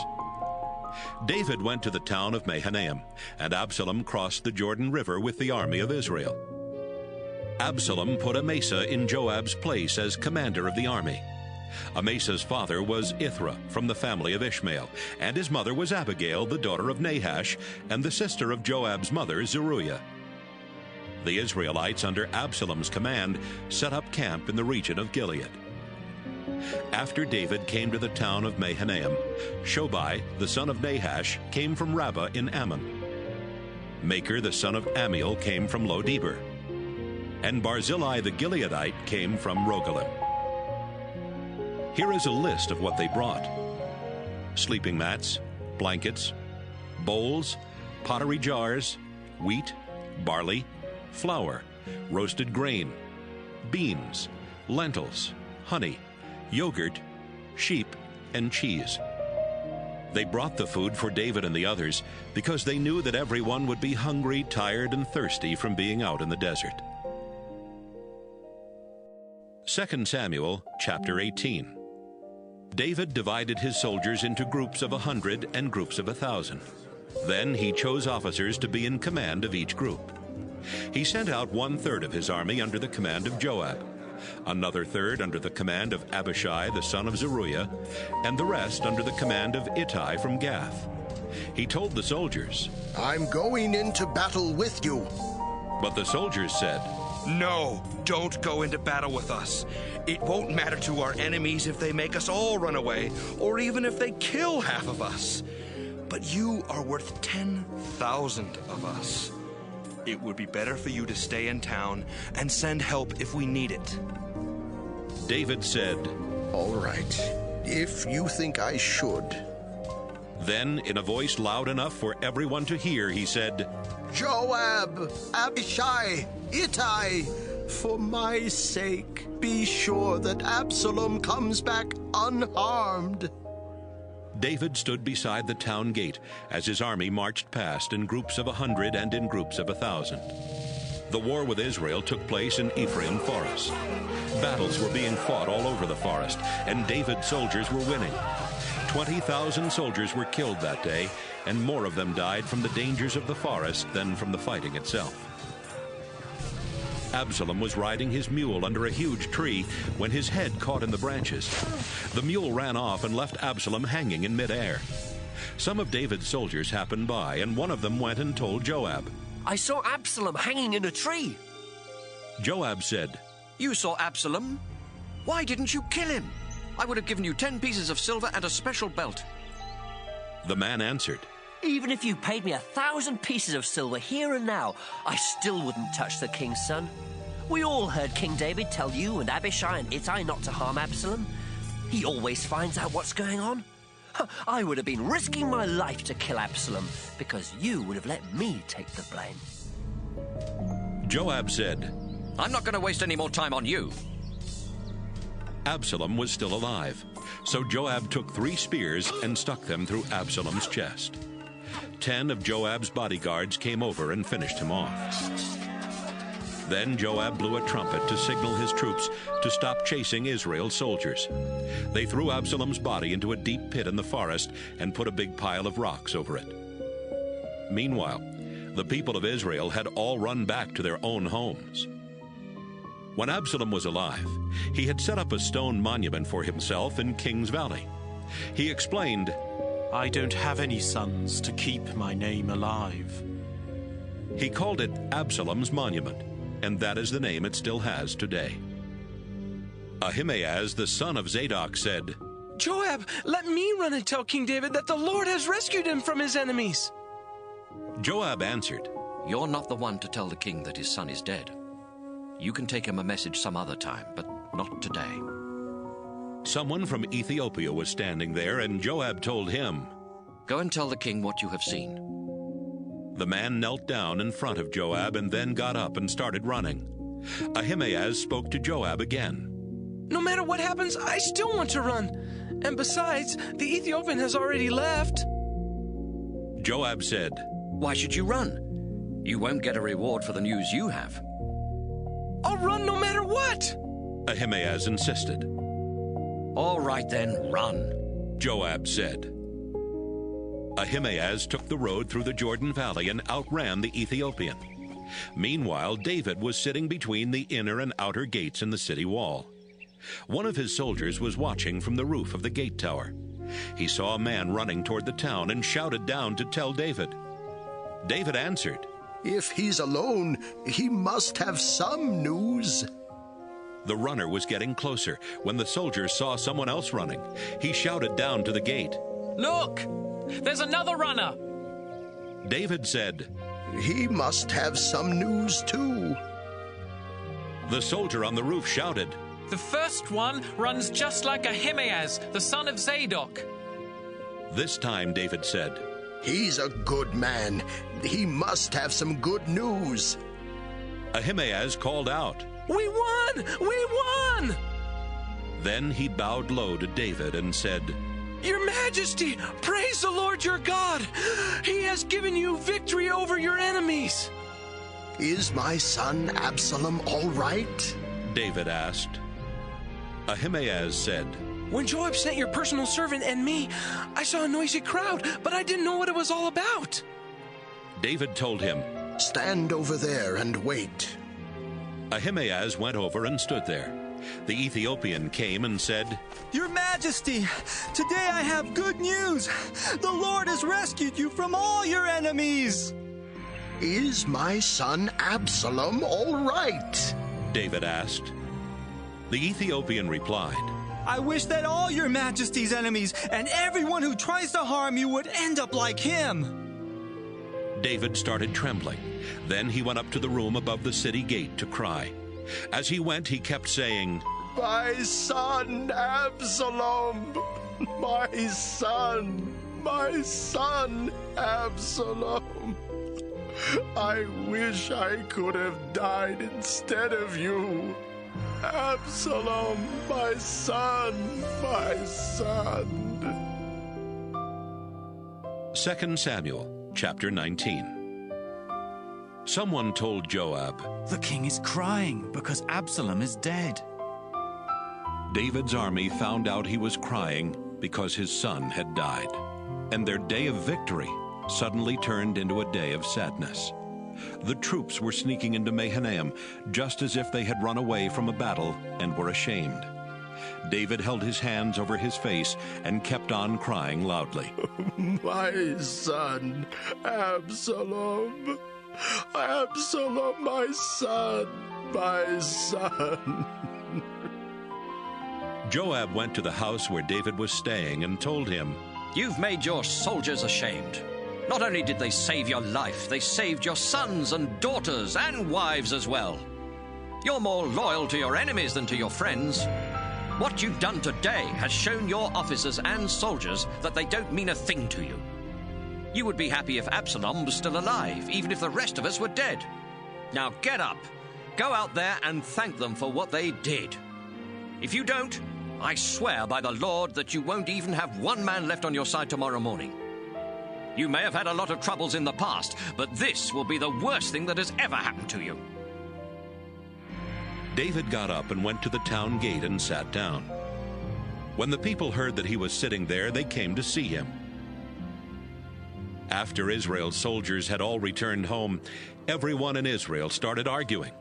They were saying to each other, King David rescued us from the Philistines and from our other enemies. But then we chose Absalom to be our new leader, and David had to leave the country to get away. Absalom died in battle, so why hasn't something been done to bring David back?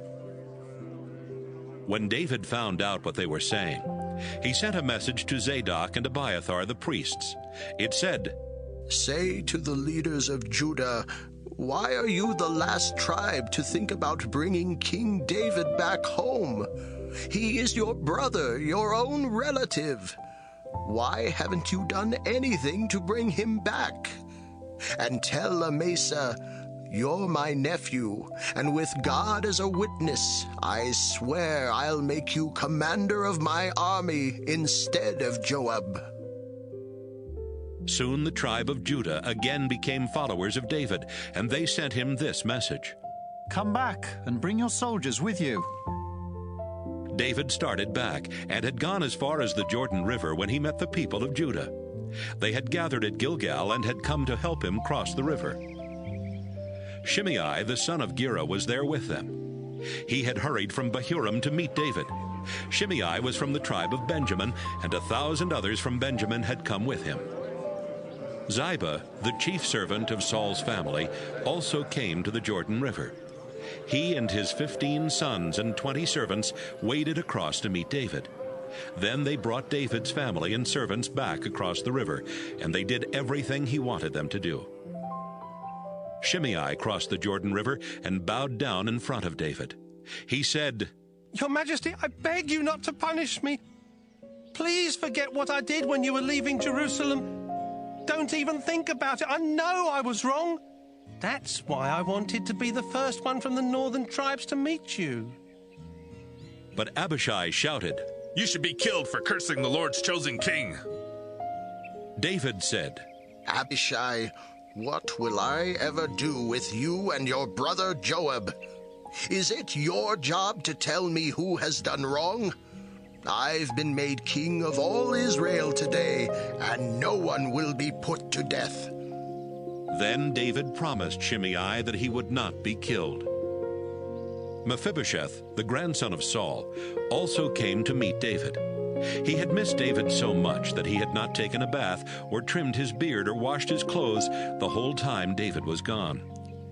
After they had gone back to Jerusalem, Mephibosheth came to see David, who asked him, "Why didn't you go with me?" He answered, "Your Majesty, you know I can't walk. I told my servant to saddle a donkey for me so I could go with you. But my servant left without me, and then he lied about me. You're as wise as an angel of God, so do what you think is right. After all, you could have killed my whole family and me.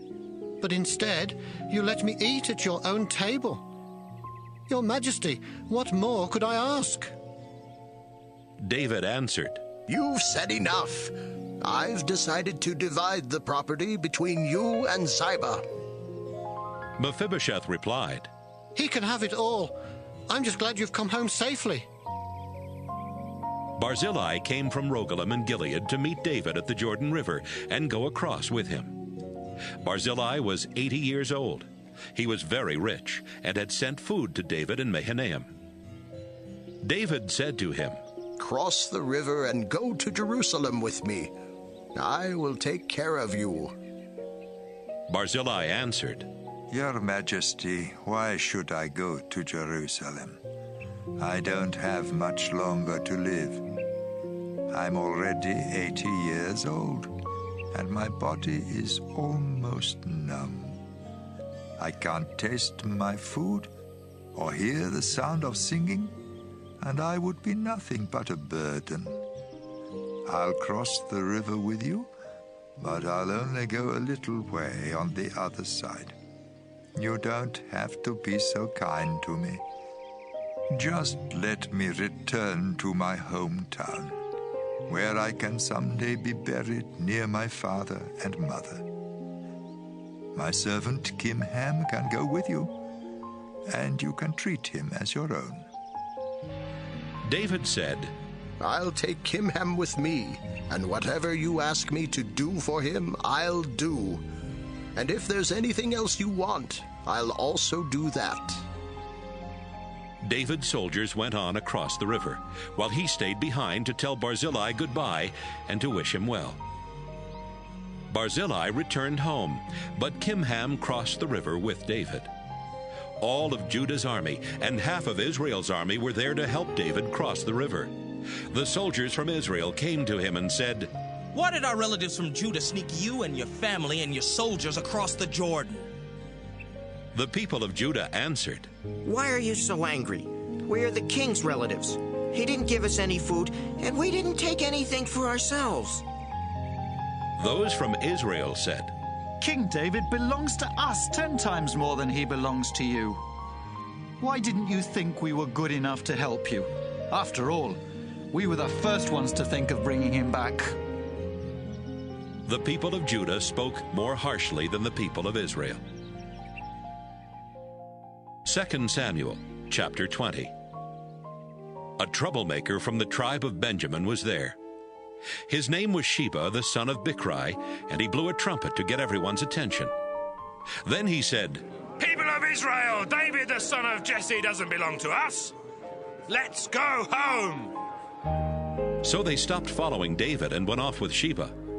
But the people of Judah stayed close to David all the way from the Jordan to Jerusalem. David had left 10 of his wives in Jerusalem to take care of his palace. But when he came back, he had them taken to another house, and he placed soldiers there to guard them. He gave them whatever they needed, but he never slept with any of them again. They had to live there for the rest of their lives as if they were widows. David said to Amasa, 3 days from now, I want you and all of Judah's army to be here. Amasa started bringing the army together, but it was taking him more than 3 days. So David said to Abishai, Sheba will hurt us more than Absalom ever did. Take my best soldiers and go after him. We don't want him to take over any walled cities and get away from us. Abishai left Jerusalem to try and capture Sheba. He took along Joab and his soldiers, as well as David's bodyguard and best troops. They had gone as far as the big rock at Gibeon when Amasa caught up with them. Joab had a dagger strapped around his waist over his military uniform, but it fell out as he started toward Amasa. Joab said, Amasa, my cousin, how are you? Then Joab took a hold of Amasa's beard with his right hand so that he could greet him with a kiss. Amasa did not see the dagger in Joab's other hand. Joab stuck it in Amasa's stomach, and his inside spilled out on the ground. Joab only struck him once, but Amasa was dying. Joab and his brother Abishai went off to chase Sheba. One of Joab's soldiers stood by Amasa and shouted, If any of you like Joab, and if you are for David, then follow Joab. Amasa was still rolling in his own blood in the middle of the road. The soldier who had shouted noticed that everyone who passed by would stop, so he dragged Amasa off the road and covered him with a blanket. After this, no one else stopped.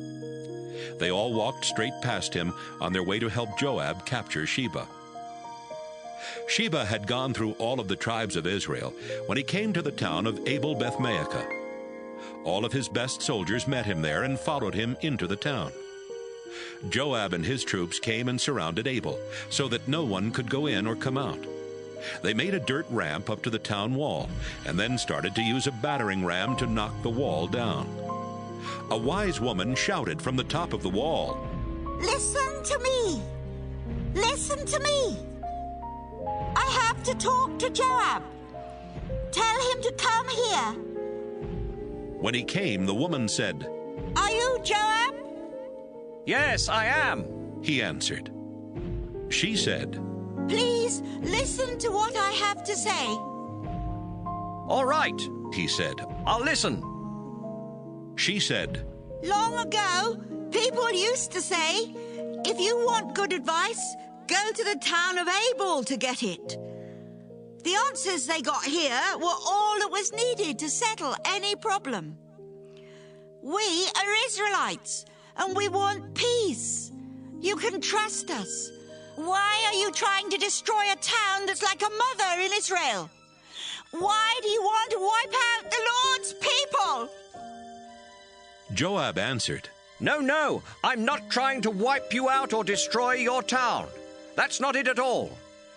There's a man in your town from the hill country of Ephraim.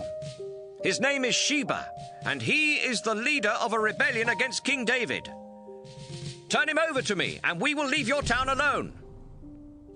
The woman told Joab, We will throw his head over the wall.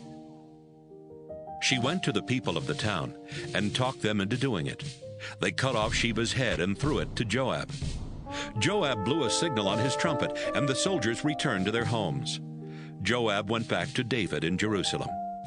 Joab was the commander of Israel's entire army. Benaiah, the son of Jehoiada, was in command of David's bodyguard. Adoram was in charge of the slave labor force. Jehoshaphat, the son of Ahilud, kept government records. Sheva was the secretary. Zadok and Abiathar were the priests. Ira from Jair was David's priest. 2 Samuel chapter 21. While David was king, there were 3 years in a row when the nation of Israel could not grow enough food. So David asked the Lord for help, and the Lord answered, Saul and his family are guilty of murder because he had the Gibeonites killed. The Gibeonites were not Israelites. They were descendants of the Amorites. The people of Israel had promised not to kill them, but Saul had tried to kill them because he wanted Israel and Judah to control all the land. David had the Gibeonites come, and he talked with them. He said, "What can I do to make up for what Saul did, so that you'll ask the Lord to be kind to his people again?" The Gibeonites answered, "Silver and gold from Saul and his family are not enough. On the other hand, we don't have the right to put any Israelite to death." David said, "I'll do whatever you ask." They replied, "Saul tried to kill all our people so that none of us would be left in the land of Israel. Give us 7 of his descendants. We will hang these men near the place where the Lord is worshipped in Gibeah, the hometown of Saul, the Lord's chosen king." "I'll give them to you," David said. David had made a promise to Jonathan with the Lord as his witness, so he spared Jonathan's son Mephibosheth, the grandson of Saul. But Saul and Rizpah, the daughter of Aiah, had 2 sons named Armoni and Mephibosheth. Saul's daughter Merab had 5 sons, whose father was Adriel, the son of Barzillai from Meholah. David took Rizpah's 2 sons and Merab's 5 sons and turned them over to the Gibeonites, who hanged all 7 of them on the mountain near the place where the Lord was worshipped. This happened right at the beginning of the barley harvest. Rizpah spread out some sackcloth on a nearby rock. She wouldn't let the birds land on the bodies during the day, and she kept the wild animals away at night. She stayed there from the beginning of the harvest until it started to rain. Earlier, the Philistines had killed Saul and Jonathan on Mount Gilboa and had hung their bodies in the town square at Bethshan. The people of Jabesh and Gilead had secretly taken the bodies away. But David found out what Saul's wife Rizpah had done, and he went to the leaders of Jabesh to get the bones of Saul and his son Jonathan. David had their bones taken to the land of Benjamin and buried in a side room in Saul's family burial place. Then he gave orders for the bones of the men who had been hanged to be buried there. It was done, and God answered prayers to bless the land. One time, David got very tired when he and his soldiers were fighting the Philistines. One of the Philistine warriors was Ishbi-Benob, who was a descendant of the Rapha, and he tried to kill David. Ishbi-Benob was armed with a new sword, and his bronze spearhead alone weighed 7.5 pounds. But Abishai came to the rescue and killed the Philistine. David's soldiers told him, "We can't let you risk your life in battle anymore. You give light to our nation, and we want that flame to keep burning." There was another battle with the Philistines at Gob, where Sibbecai from Husha killed a descendant of the Rapha named Saph. There was still another battle with the Philistines at Gob. A soldier named Elhanan killed Goliath from Gath, whose spear shaft was like a weaver's beam. Elhanan's father was Jari from Bethlehem. There was another war, this time in Gath. One of the enemy soldiers was a descendant of the Rapha. He was as big as a giant and had 6 fingers on each hand and 6 toes on each foot. But when he made fun of Israel, David's nephew Jonathan killed him. Jonathan was the son of David's brother Shimei. David and his soldiers killed these 4 men who were descendants of the Rapha from Gath.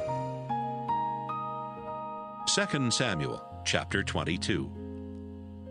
David sang a song to the Lord after the Lord had rescued him from his enemies, especially Saul. These are the words to David's song. Our Lord and our God, you are my mighty rock, my fortress, my protector. You are the rock where I am safe. You are my shield, my powerful weapon, and my place of shelter. You rescue me and keep me from being hurt. I praise you, our Lord. I prayed to you, and you rescued me from my enemies. Death, like ocean waves, surrounded me, and I was almost swallowed by its flooding waters. Ropes from the world of the dead had coiled around me, and death had set a trap in my path. I was in terrible trouble when I called out to you. But from your temple you heard me and answered my prayer. Earth shook and shivered. The columns supporting the sky rocked back and forth. You were angry and breathed out smoke. Scorching heat and fiery flames spewed from your mouth.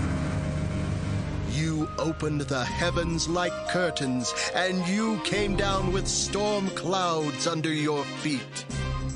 You rode on the backs of flying creatures. You appeared with the wind as wings. Darkness was your tent. Thunderclouds filled the sky, hiding you from sight. Fiery coals lit up the sky in front of you. Lord Most High, your voice thundered from the heavens. You scattered your enemies with arrows of lightning. You roared at the sea, and its deepest channels could be seen. You snorted, and the earth shook to its foundations. You reached down from heaven, and you lifted me from deep in the ocean. You rescued me from enemies who were hateful and too powerful for me. On the day disaster struck, they came and attacked, but you defended me. When I was fenced in, you freed and rescued me because you love me. You are good to me, Lord, because I do right, and you reward me because I am innocent. I do what you want and never turn to do evil. I keep your laws in mind and never turn away from your teachings. I obey you completely and guard against sin. You have been good to me because I do right. You have rewarded me for being innocent by your standards. You are always loyal to your loyal people, and you are faithful to the faithful. With all who are sincere, you are sincere, but you treat the unfaithful as their deeds deserve. You rescue the humble, but you look for ways to put down the proud. Our Lord and God, you are my lamp. You turn darkness to light. You help me defeat armies and capture cities. Your way is perfect, Lord, and your word is correct. You are a shield for those who run to you for help. You alone are God. Only you are a mighty rock. You are my strong fortress, and you set me free. You make my feet run as fast as those of a deer, and you help me stand on the mountains. You teach my hands to fight, and my arms to use a bow of bronze. You alone are my shield, and by coming to help me, you have made me famous. You clear the way for me, and now I won't stumble. I kept chasing my enemies until I caught them and destroyed them. I destroyed them. I stuck my sword through my enemies, and they were crushed under my feet. You helped me win victories and forced my attackers to fall victim to me.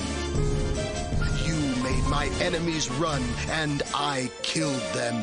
They cried out for help, but no one saved them. They called out to you, but there was no answer. I ground them to dust, and I squashed them like mud in the streets. You rescued me from my stubborn people and made me the leader of foreign nations who are now my slaves. They obey and come crawling. They have lost all courage, and from their fortresses they come trembling. You are the living Lord. I will praise you. You are a mighty rock. I will honor you for keeping me safe. You took revenge for me, and you put nations in my power. You protected me from violent enemies, and you made me much greater than all of them. I will praise you, Lord, and I will honor you among the nations. You give glorious victories to your chosen king. Your faithful love for David and for his descendants will never end. 2 Samuel chapter 23. These are the last words of David, the son of Jesse. The God of Jacob chose David and made him a great king. The mighty God of Israel loved him.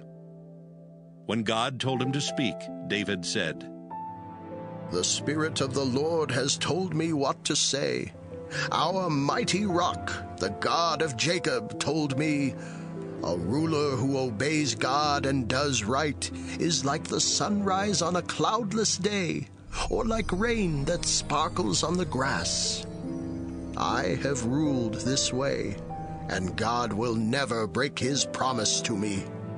God's promise is complete and unchanging. He will always help me and give me what I hope for. But evil people are pulled up like thorn bushes. They are not dug up by hand, but with a sharp spear, and are burned on the spot. These are the names of David's warriors. Ishbosheth, the son of Hakmon, was the leader of the 3 warriors. In one battle, he killed 800 men with his spear. The next one of the 3 warriors was Eleazar, the son of Dodo the Ahohite. One time when the Philistines were at war with Israel, he and David dared the Philistines to fight them. Every one of the Israelite soldiers turned and ran except Eleazar. He killed Philistines until his hand was cramped, and he couldn't let go of his sword. When Eleazar finished, all the Israelite troops had to do was come back and take the enemy's weapons and armor. The Lord gave Israel a great victory that day. Next was Shammah, the son of Agi the Hararite. One time the Philistines brought their army together to destroy a crop of peas growing in a field near Lehi. The rest of Israel's soldiers ran away from the Philistines, but Shammah stood in the middle of the field and killed the Philistines. The crops were saved, and the Lord gave Israel a great victory. One year at harvest time, the 3 warriors went to meet David at Adullam cave. The Philistine army had set up camp in Rephaim Valley and had taken over Bethlehem. David was in his fortress, and he was very thirsty. He said, I wish I had a drink from the well by the gate at Bethlehem. The 3 warriors sneaked into the Philistine camp and got some water from the well near Bethlehem's gate. But after they brought the water back to David, he refused to drink it. Instead, he poured it out as a sacrifice and said to the Lord, I can't drink this water. It's like the blood of these men who risked their lives to get it for me. The 3 warriors did these brave deeds. Joab's brother Abishai was the leader of the 30 warriors, and in one battle he killed 300 men with his spear. He was as famous as the 3 warriors, and certainly just as famous as the rest of the 30 warriors. He was the commander of the 30 warriors, but he still did not become one of the 3 warriors. Benaiah, the son of Jehoiada, was a brave man from Kabzeel who did some amazing things. He killed 2 of Moab's best fighters, and on a snowy day he went down into a pit and killed a lion. Another time he killed an Egyptian as big as a giant. The Egyptian was armed with a spear, but Benaiah only had a club. Benaiah grabbed the spear from the Egyptian and killed him with it. Benaiah did these things. He never became one of the 3 warriors, but he was just as famous as they were, and certainly just as famous as the rest of the 30 warriors. David made him the leader of his bodyguard. Some of the 30 warriors were Asahel, the brother of Joab, Elhanan, the son of Dodo from Bethlehem, Shammah from Harod, Elika from Harod, Helez the Paltite, Ira the son of Ikesh from Tekoa, Abiezer from Anathoth, Mabunai the Hushathite, Zalman the Ahohite, Maharai from Netophah, Helab the son of Baanah from Netophah, Ittai the son of Ribai from Gibeah of the tribe of Benjamin, Benaiah from Pirathon, Hiddai from the streams of Mount Gaash, Abialbon from Betharabah, Asmaveth from Bahurim, Eliabah from Shaalbon, Jashan, Jonathan the son of Shammah the Hararite, Ahiam the son of Sharar the Hararite, Eliphalet the son of Ahasbai from Maacah, Eliam the son of Ahithophel from Gilo, Hezro from Carmel, Peori the Arbite, Igal the son of Nathan from Zobah, Bani the Gadite, Zelek from Ammon, Naharai from Beeroth, who carried the weapons of Joab the son of Zeruiah, Ira the Ithrite, Gareb the Ithrite, Uriah the Hittite. There were 37 in all. 2 Samuel chapter 24. The Lord was angry at Israel again, and he made David think it would be a good idea to count the people in Israel and Judah. So David told Joab and the army officers, "Go to every tribe in Israel, from the town of Dan in the north, all the way south to Beersheba, and count everyone who can serve in the army. I want to know how many there are." Joab answered, "I hope the Lord your God will give you 100 times more soldiers than you already have. I hope you will live to see that day. But why do you want to do a thing like this?" But when David refused to change his mind, Joab and the army officers went out and started counting the people. They crossed the Jordan River and began with Aroer and the town in the middle of the river valley. From there, they went toward Gad and on as far as Jazer. They went to Gilead and to Kadesh in Syria. Then they went to Dan, Ijon, and on toward Sidon. They came to the fortress of Tyre, then went through every town of the Hivites and the Canaanites. Finally, they went to Beersheba in the southern desert of Judah. After they had gone through the whole land, they went back to Jerusalem. It had taken them 9 months and 20 days. Joab came and told David, "In Israel there are 800,000 who can serve in the army, and in Judah there are 500,000. After David had everyone counted, he felt guilty and told the Lord, "What I did was stupid and terribly wrong. Lord, please forgive me." Before David even got up the next morning, the Lord had told David's prophet Gad to take a message to David. Gad went to David and told him, "You must choose one of 3 ways for the Lord to punish you. Will there be 7 years when the land won't grow enough food for your people? Or will your enemies chase you and make you run from them for 3 months? Or will there be 3 days of horrible disease in your land? Think about it and decide, because I have to give your answer to God who sent me." David was really frightened and said, "It's a terrible choice to make.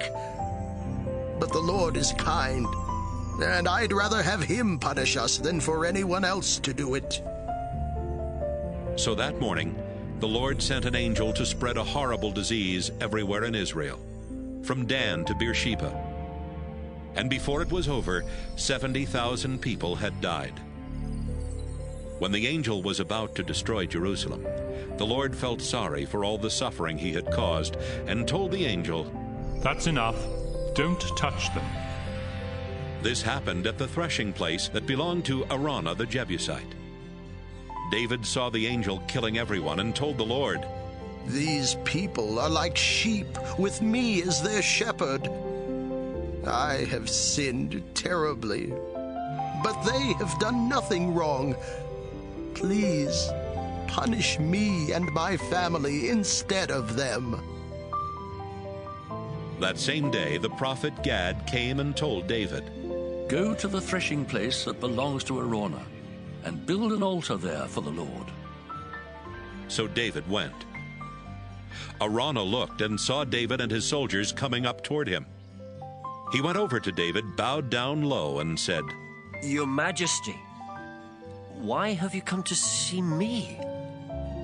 David answered, "I've come to buy your threshing place.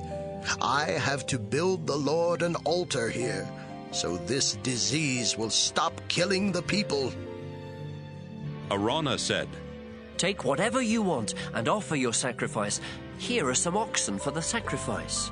You can use the threshing boards and the wooden yokes for the fire. Take them. They're yours. I hope the Lord your God will be pleased with you." But David answered, "No, I have to pay you what they're worth. I can't offer the Lord my God a sacrifice that I got for nothing." So David bought the threshing place and the oxen for 50 pieces of silver. Then he built an altar for the Lord. He sacrificed animals and burned them on the altar. The Lord answered the prayers of the people, and no one else died from the terrible disease.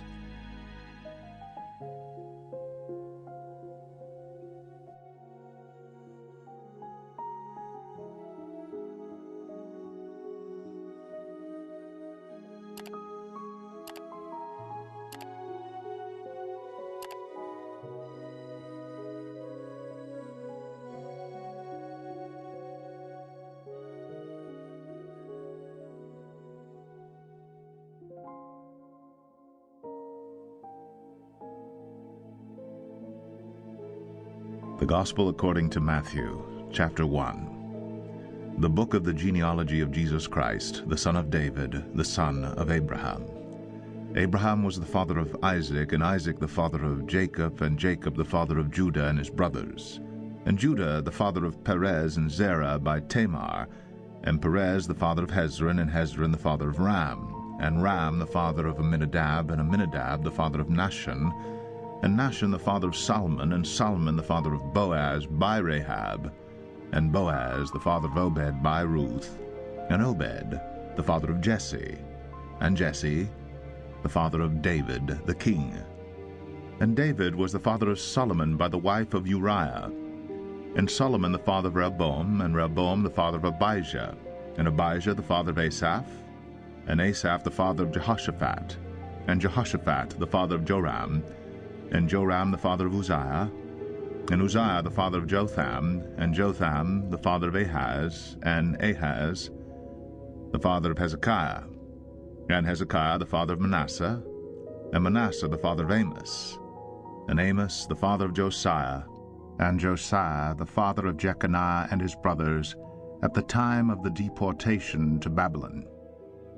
And after the deportation to Babylon, Jeconiah was the father of Shealtiel, and Shealtiel was the father of Zerubbabel, and Zerubbabel the father of Abiud, and Abiud the father of Eliakim, and Eliakim the father of Azor, and Azor the father of Zadok, and Zadok the father of Achim, and Achim the father of Eliud, and Eliud the father of Eleazar, and Eleazar the father of Mathan, and Mathan the father of Jacob, and Jacob the father of Joseph, the husband of Mary, of whom Jesus was born, who is called Christ. So all the generations from Abraham to David were 14 generations, and from David to the deportation to Babylon 14 generations, and from the deportation to Babylon to the Christ 14 generations. Now the birth of Jesus Christ took place in this way. When his mother Mary had been betrothed to Joseph, before they came together, she was found to be with child from the Holy Spirit. And her husband Joseph, being a just man and unwilling to put her to shame, resolved to divorce her quietly. But as he considered these things, behold, an angel of the Lord appeared to him in a dream, saying, Joseph, son of David, do not fear to take Mary as your wife, for that which is conceived in her is from the Holy Spirit. She will bear a son, and you shall call his name Jesus, for he will save his people from their sins. All this took place to fulfill what the Lord had spoken by the prophet. Behold, the virgin shall conceive and bear a son, and they shall call his name Emmanuel, which means God with us. When Joseph woke from his sleep, he did as the angel of the Lord commanded him. He took his wife, but knew her not until she had given birth to a son, and he called his name Jesus. Matthew 2. Now after Jesus was born in Bethlehem of Judea in the days of Herod the king, behold, wise men from the east came to Jerusalem, saying, Where is he who has been born King of the Jews? For we saw his star when it rose, and have come to worship him. When Herod the king heard this, he was troubled, and all Jerusalem with him. And assembling all the chief priests and scribes of the people, he inquired of them where the Christ was to be born.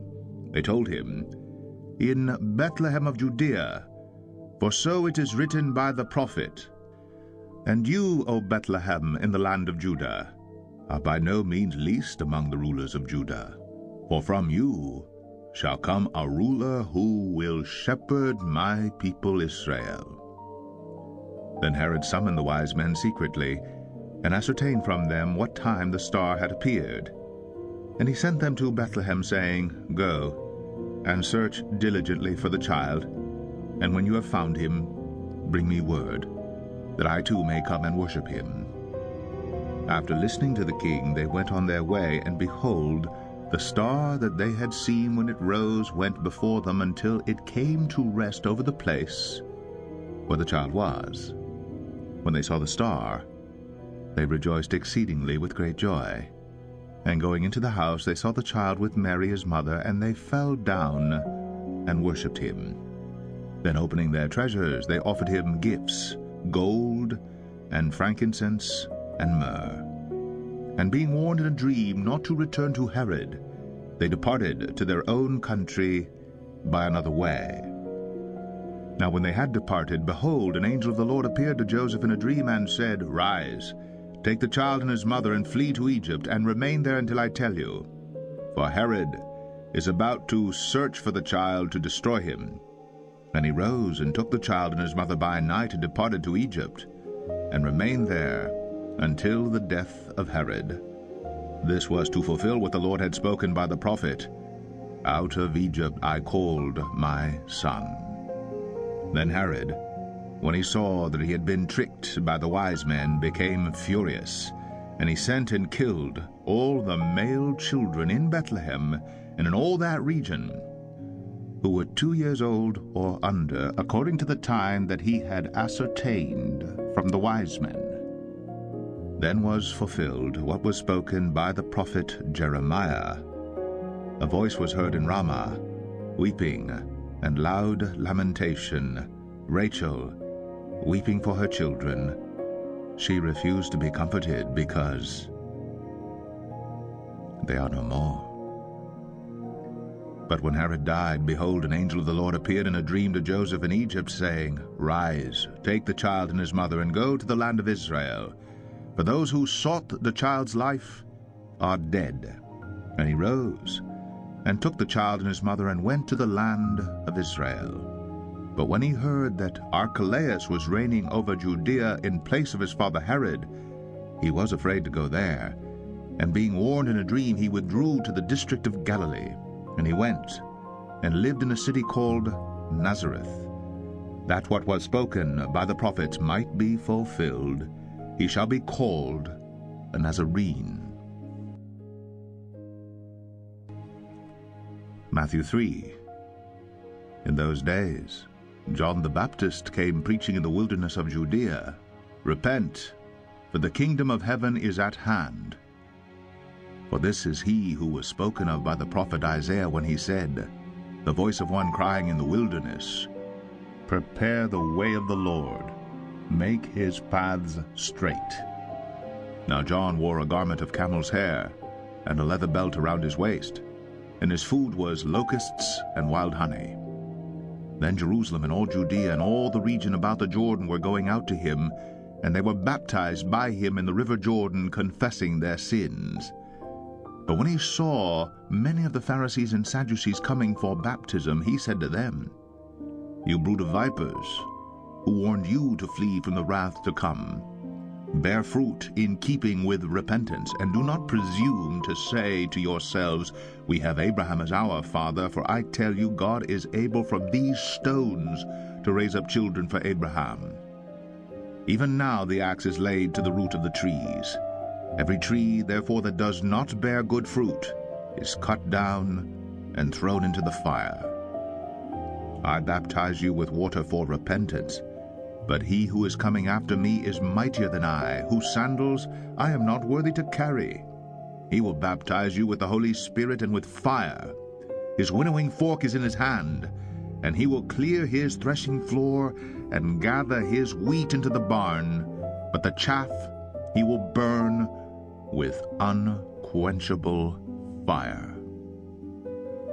Then Jesus came from Galilee to the Jordan to John to be baptized by him. John would have prevented him, saying, I need to be baptized by you, and do you come to me? But Jesus answered him, Let it be so now, for thus it is fitting for us to fulfill all righteousness. Then he consented.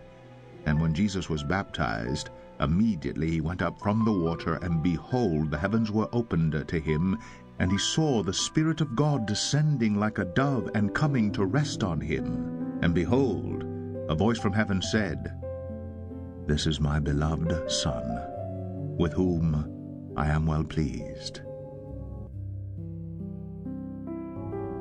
Matthew 4. Then Jesus was led up by the Spirit into the wilderness to be tempted by the devil. And after fasting 40 days and 40 nights, he was hungry. And the tempter came and said to him, If you are the Son of God, command these stones to become loaves of bread.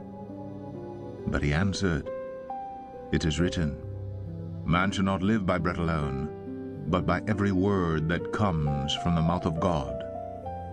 Then the devil took him to the holy city, and set him on the pinnacle of the temple, and said to him, If you are the Son of God, throw yourself down, for it is written, He will command his angels concerning you, and on their hands they will bear you up, lest you strike your foot against a stone. Jesus said to him, Again it is written, You shall not put the Lord your God to the test. Again the devil took him to a very high mountain, and showed him all the kingdoms of the world and their glory.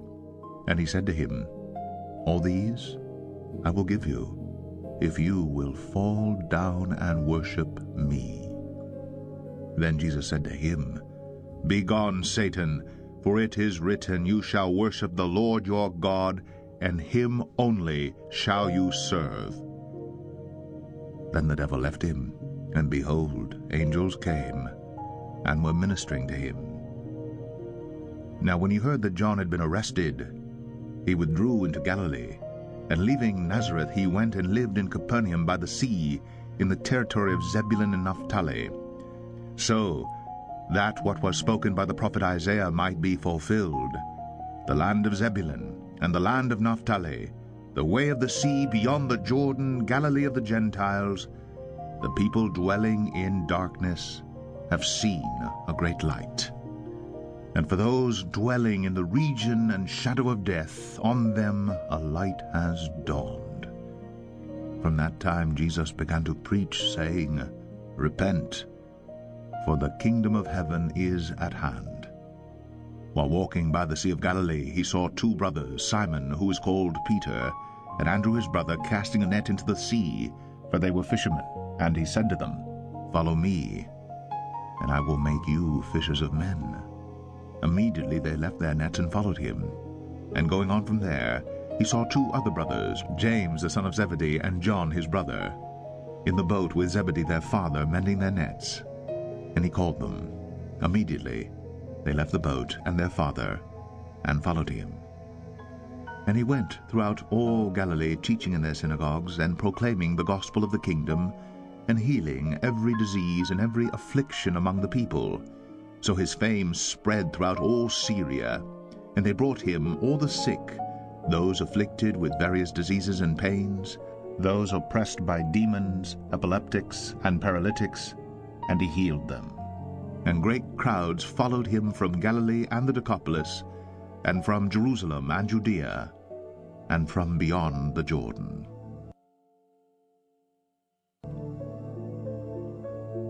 Matthew 5. Seeing the crowds, he went up on the mountain, and when he sat down, his disciples came to him, and he opened his mouth and taught them, saying, "Blessed are the poor in spirit, for theirs is the kingdom of heaven. Blessed are those who mourn, for they shall be comforted. Blessed are the meek, for they shall inherit the earth. Blessed are those who hunger and thirst for righteousness, for they shall be satisfied. Blessed are the merciful, for they shall receive mercy. Blessed are the pure in heart, for they shall see God. Blessed are the peacemakers, for they shall be called sons of God. Blessed are those who are persecuted for righteousness' sake, for theirs is the kingdom of heaven. Blessed are you when others revile you and persecute you and utter all kinds of evil against you falsely on my account. Rejoice and be glad, for your reward is great in heaven. For so they persecuted the prophets who were before you. You are the salt of the earth. But if salt has lost its taste, how shall its saltiness be restored? It is no longer good for anything except to be thrown out and trampled under people's feet. You are the light of the world. A city set on a hill cannot be hidden, nor do people light a lamp and put it under a basket, but on a stand, and it gives light to all in the house. In the same way, let your light shine before others, so that they may see your good works and give glory to your Father who is in heaven. Do not think that I have come to abolish the law of the prophets. I have not come to abolish them, but to fulfill them. For truly I say to you, until heaven and earth pass away, not an iota, not a dot, will pass from the law until all is accomplished. Therefore, whoever relaxes one of the least of these commandments and teaches others to do the same will be called least in the kingdom of heaven. But whoever does them and teaches them will be called great in the kingdom of heaven. For I tell you, unless your righteousness exceeds that of the scribes and Pharisees, you will never enter the kingdom of heaven.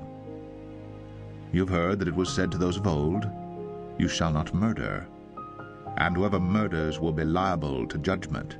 But I say to you that everyone who is angry with his brother will be liable to judgment. Whoever insults his brother will be liable to the council, and whoever says, "You fool," will be liable to the hell of fire. So if you are offering your gift at the altar, and there remember that your brother has something against you, leave your gift there before the altar and go. First be reconciled to your brother, and then come and offer your gift. Come to terms quickly with your accuser while you are going with him to court, lest your accuser hand you over to the judge, and the judge to the guard, and you be put in prison. Truly I say to you, you will never get out until you have paid the last penny. You have heard that it was said, "You shall not commit adultery." But I say to you, that everyone who looks at a woman with lustful intent has already committed adultery with her in his heart. If your right eye causes you to sin, tear it out and throw it away. For it is better that you lose one of your members than that your whole body be thrown into hell. And if your right hand causes you to sin, cut it off and throw it away, for it is better that you lose one of your members than that your whole body go into hell. It was also said, whoever divorces his wife, let him give her a certificate of divorce. But I say to you, that everyone who divorces his wife, except on the ground of sexual immorality, makes her commit adultery. And whoever marries a divorced woman commits adultery. Again you have heard that it was said to those of old, you shall not swear falsely, but shall perform to the Lord what you have sworn. But I say to you, do not take an oath at all, either by heaven, for it is the throne of God, or by the earth, for it is his footstool, or by Jerusalem, for it is the city of the great king. And do not take an oath by your head, for you cannot make one hair white or black. Let what you say be simply yes or no. Anything more than this comes from evil. You have heard that it was said, an eye for an eye and a tooth for a tooth. But I say to you, do not resist the one who is evil. But if anyone slaps you on the right cheek, turn to him the other also. And if anyone would sue you and take your tunic, let him have your cloak as well. And if anyone forces you to go 1 mile, go with him 2 miles. Give to the one who begs from you, and do not refuse the one who would borrow from you. You have heard that it was said, you shall love your neighbor and hate your enemy.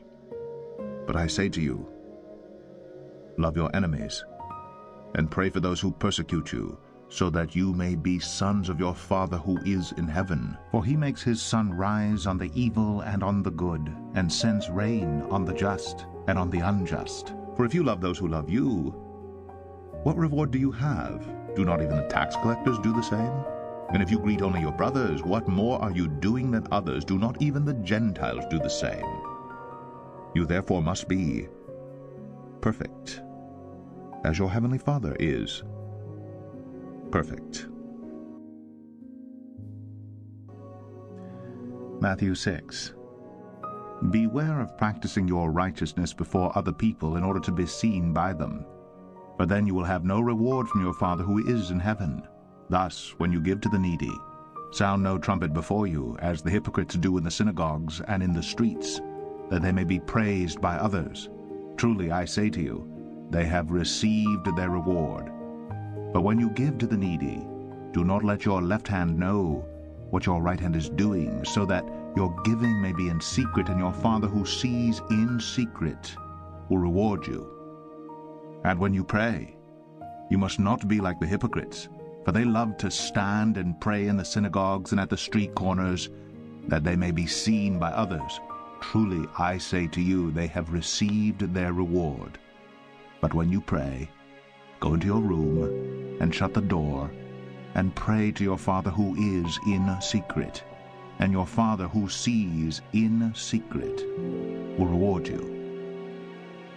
And when you pray, do not heap up empty phrases as the Gentiles do, for they think they will be heard for their many words. Do not be like them, for your Father knows what you need before you ask him. Pray then like this: Our Father in heaven, hallowed be your name. Your kingdom come. Your will be done, on earth as it is in heaven. Give us this day our daily bread, and forgive us our debts, as we also have forgiven our debtors. And lead us not into temptation, but deliver us from evil.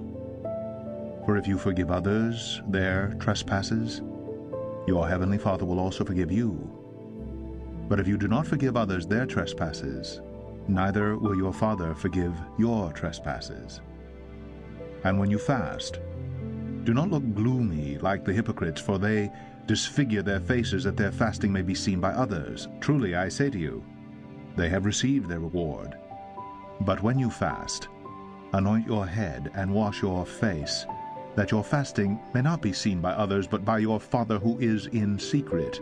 And your Father who sees in secret will reward you. Do not lay up for yourselves treasures on earth, where moth and rust destroy, and where thieves break in and steal. But lay up for yourselves treasures in heaven, where neither moth nor rust destroys, and where thieves do not break in and steal. For where your treasure is, there your heart will be also. The eye is the lamp of the body. So if your eye is healthy, your whole body will be full of light. But if your eye is bad, your whole body will be full of darkness. If then the light in you is darkness, how great is the darkness? No one can serve two masters, for either he will hate the one and love the other, or he will be devoted to the one and despise the other. You cannot serve God and money. Therefore I tell you, do not be anxious about your life, what you will eat or what you will drink, nor about your body, what you will put on. Is not life more than food, and the body more than clothing? Look at the birds of the air. They neither sow nor reap nor gather into barns, and yet your heavenly Father feeds them.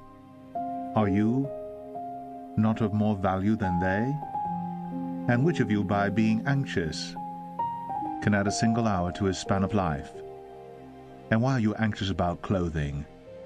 Consider the lilies of the field, how they grow. They neither toil nor spin. Yet I tell you, even Solomon in all his glory was not arrayed like one of these. But if God so clothes the grass of the field, which today is alive and tomorrow is thrown into the oven, will he not much more clothe you, O you of little faith? Therefore do not be anxious, saying, what shall we eat, or what shall we drink, or what shall we wear? For the Gentiles seek after all these things, and your heavenly Father knows that you need them all. But seek first the kingdom of God and his righteousness, and all these things will be added to you. Therefore do not be anxious about tomorrow, for tomorrow will be anxious for itself. Sufficient for the day is its own trouble. Matthew 7. Judge not, that you be not judged. For with the judgment you pronounce, you will be judged, and with the measure you use, it will be measured to you. Why do you see the speck that is in your brother's eye, but do not notice the log that is in your own eye? Or how can you say to your brother, let me take the speck out of your eye, when there is a log in your own eye? You hypocrite, first take the log out of your own eye, then you will see clearly to take the speck out of your brother's eye.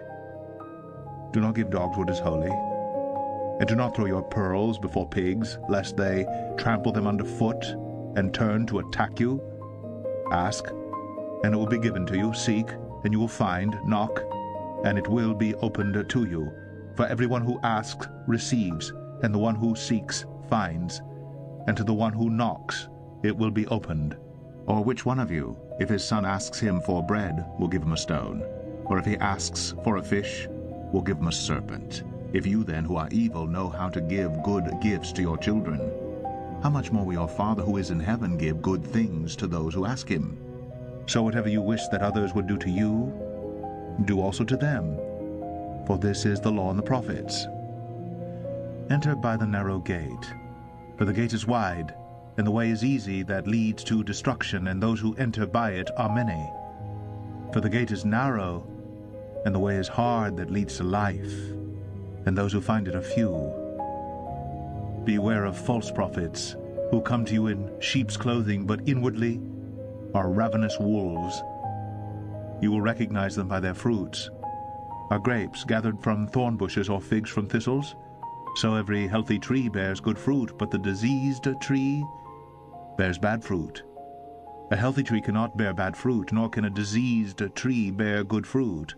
Every tree that does not bear good fruit is cut down and thrown into the fire.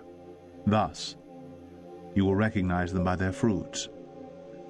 Not everyone who says to me, 'Lord, Lord,' will enter the kingdom of heaven, but the one who does the will of my Father who is in heaven.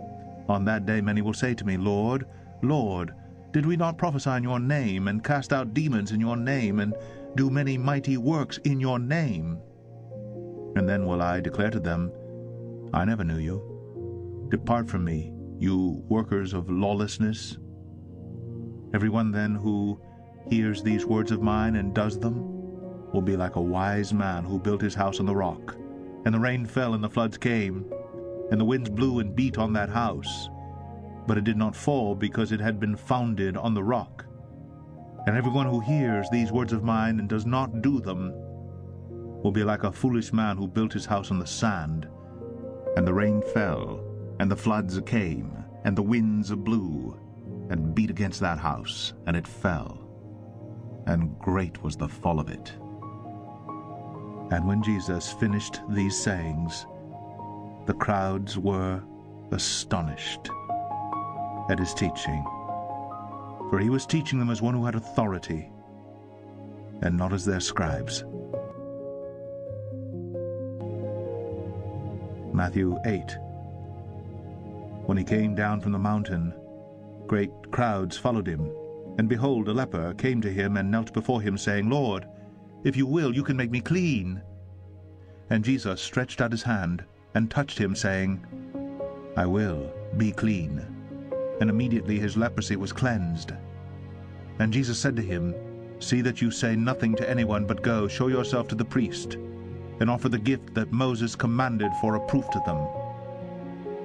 When he entered Capernaum, a centurion came forward to him, appealing to him, "Lord, my servant is lying paralyzed at home, suffering terribly." And he said to him, "I will come and heal him." But the centurion replied, "Lord, I am not worthy to have you come under my roof, but only say the word, and my servant will be healed. For I too am a man under authority, with soldiers under me, and I say to one, 'Go,' and he goes, and to another, 'Come,' and he comes, and to my servant, 'Do this,' and he does it." When Jesus heard this, he marveled, and said to those who followed him, "Truly, I tell you, with no one in Israel have I found such faith.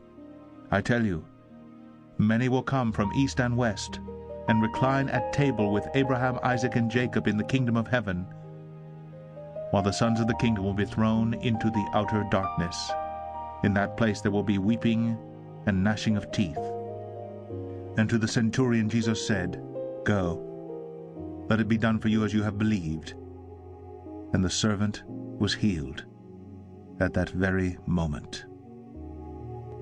And when Jesus entered Peter's house, he saw his mother-in-law lying sick with a fever. He touched her hand, and the fever left her, and she rose and began to serve him. That evening they brought to him many who were oppressed by demons, and he cast out the spirits with a word, and healed all who were sick. This was to fulfill what was spoken by the prophet Isaiah. He took our illnesses and bore our diseases. Now when Jesus saw a great crowd around him, he gave orders to go over to the other side. And a scribe came up and said to him, "Teacher, I will follow you wherever you go." And Jesus said to him, "Foxes have holes, and birds of the air have nests, but the Son of Man has nowhere to lay his head." Another of the disciples said to him, "Lord, let me first go and bury my father." And Jesus said to him, "Follow me, and leave the dead to bury their own dead." And when he got into the boat, his disciples followed him, and behold, there arose a great storm on the sea, so that the boat was being swamped by the waves. But he was asleep. And they went and woke him, saying, "Save us, Lord, we are perishing." And he said to them, "Why are you afraid, O you of little faith?" Then he rose and rebuked the winds and the sea, and there was a great calm. And the men marveled, saying, "What sort of man is this, that even winds and sea obey him?" And when he came to the other side, to the country of the Gadarenes, 2 demon-possessed men met him coming out of the tombs, so fierce that no one could pass that way. And behold, they cried out, What have you to do with us, O Son of God? Have you come here to torment us before the time?" Now a herd of many pigs was feeding at some distance from them, and the demons begged him, saying, "If you cast us out, send us away into the herd of pigs." And he said to them, "Go." So they came out and went into the pigs, and behold, the whole herd rushed down the steep bank into the sea and drowned in the waters. The herdsmen fled, and going into the city they told everything, especially what had happened to the demon-possessed men. And behold, all the city came out to meet Jesus, and when they saw him, they begged him to leave their region.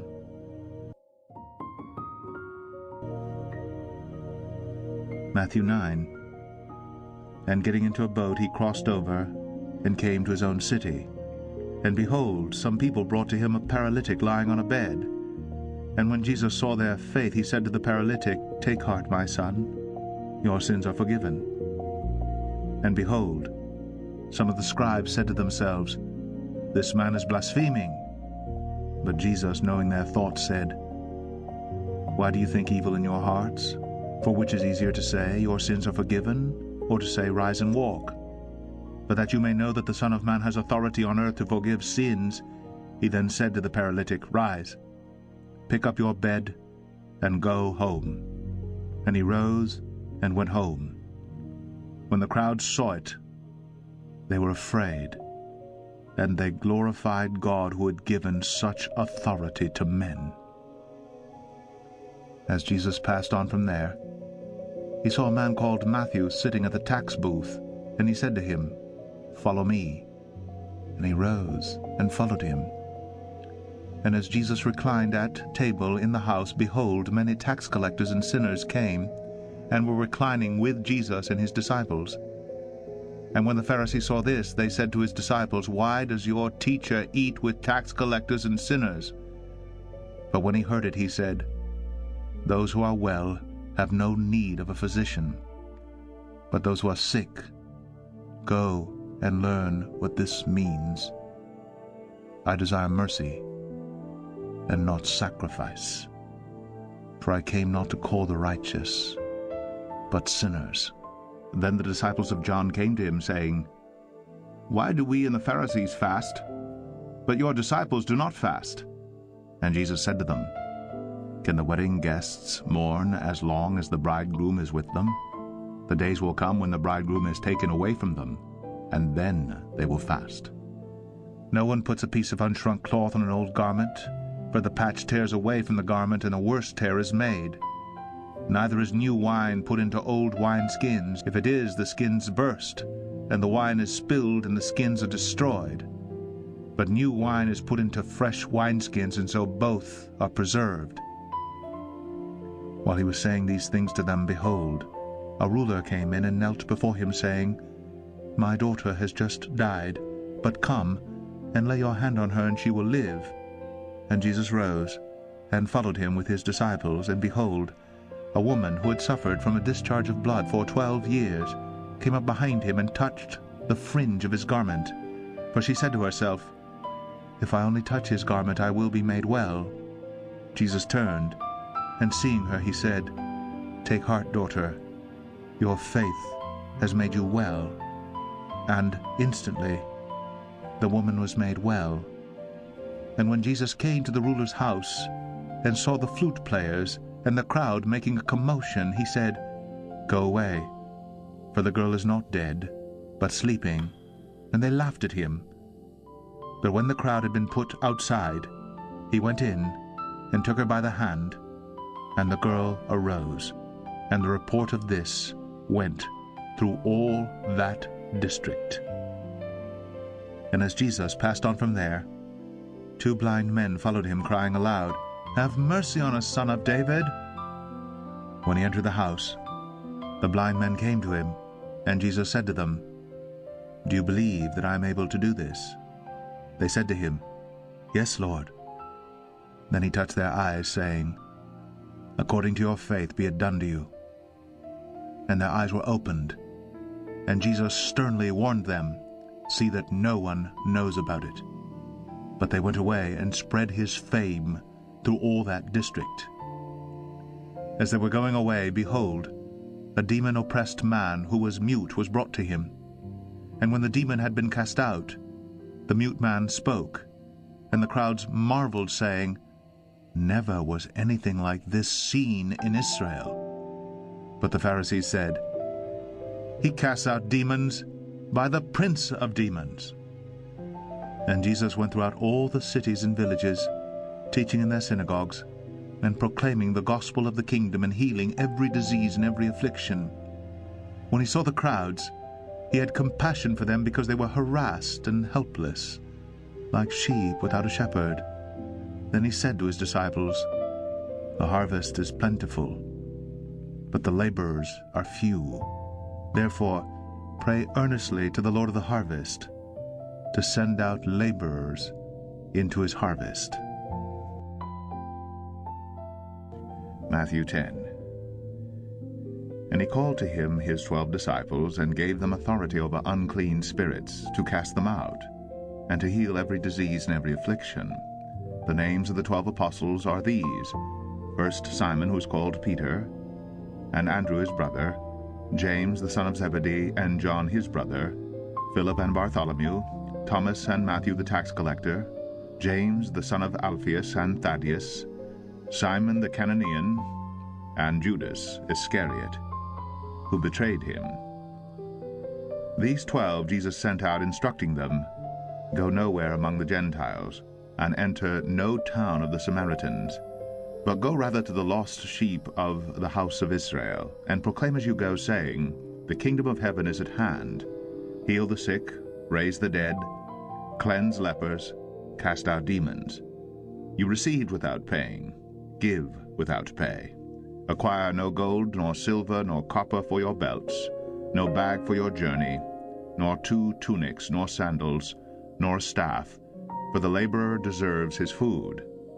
And whatever town or village you enter, find out who is worthy in it, and stay there until you depart. As you enter the house, greet it. And if the house is worthy, let your peace come upon it, but if it is not worthy, let your peace return to you. And if anyone will not receive you, or listen to your words, shake off the dust from your feet when you leave that house or town. Truly I say to you, it will be more bearable on the day of judgment for the land of Sodom and Gomorrah than for that town. Behold, I am sending you out as sheep in the midst of wolves. So be wise as serpents, and innocent as doves. Beware of men, for they will deliver you over to courts, and flog you in their synagogues, and you will be dragged before governors and kings for my sake, to bear witness before them and the Gentiles.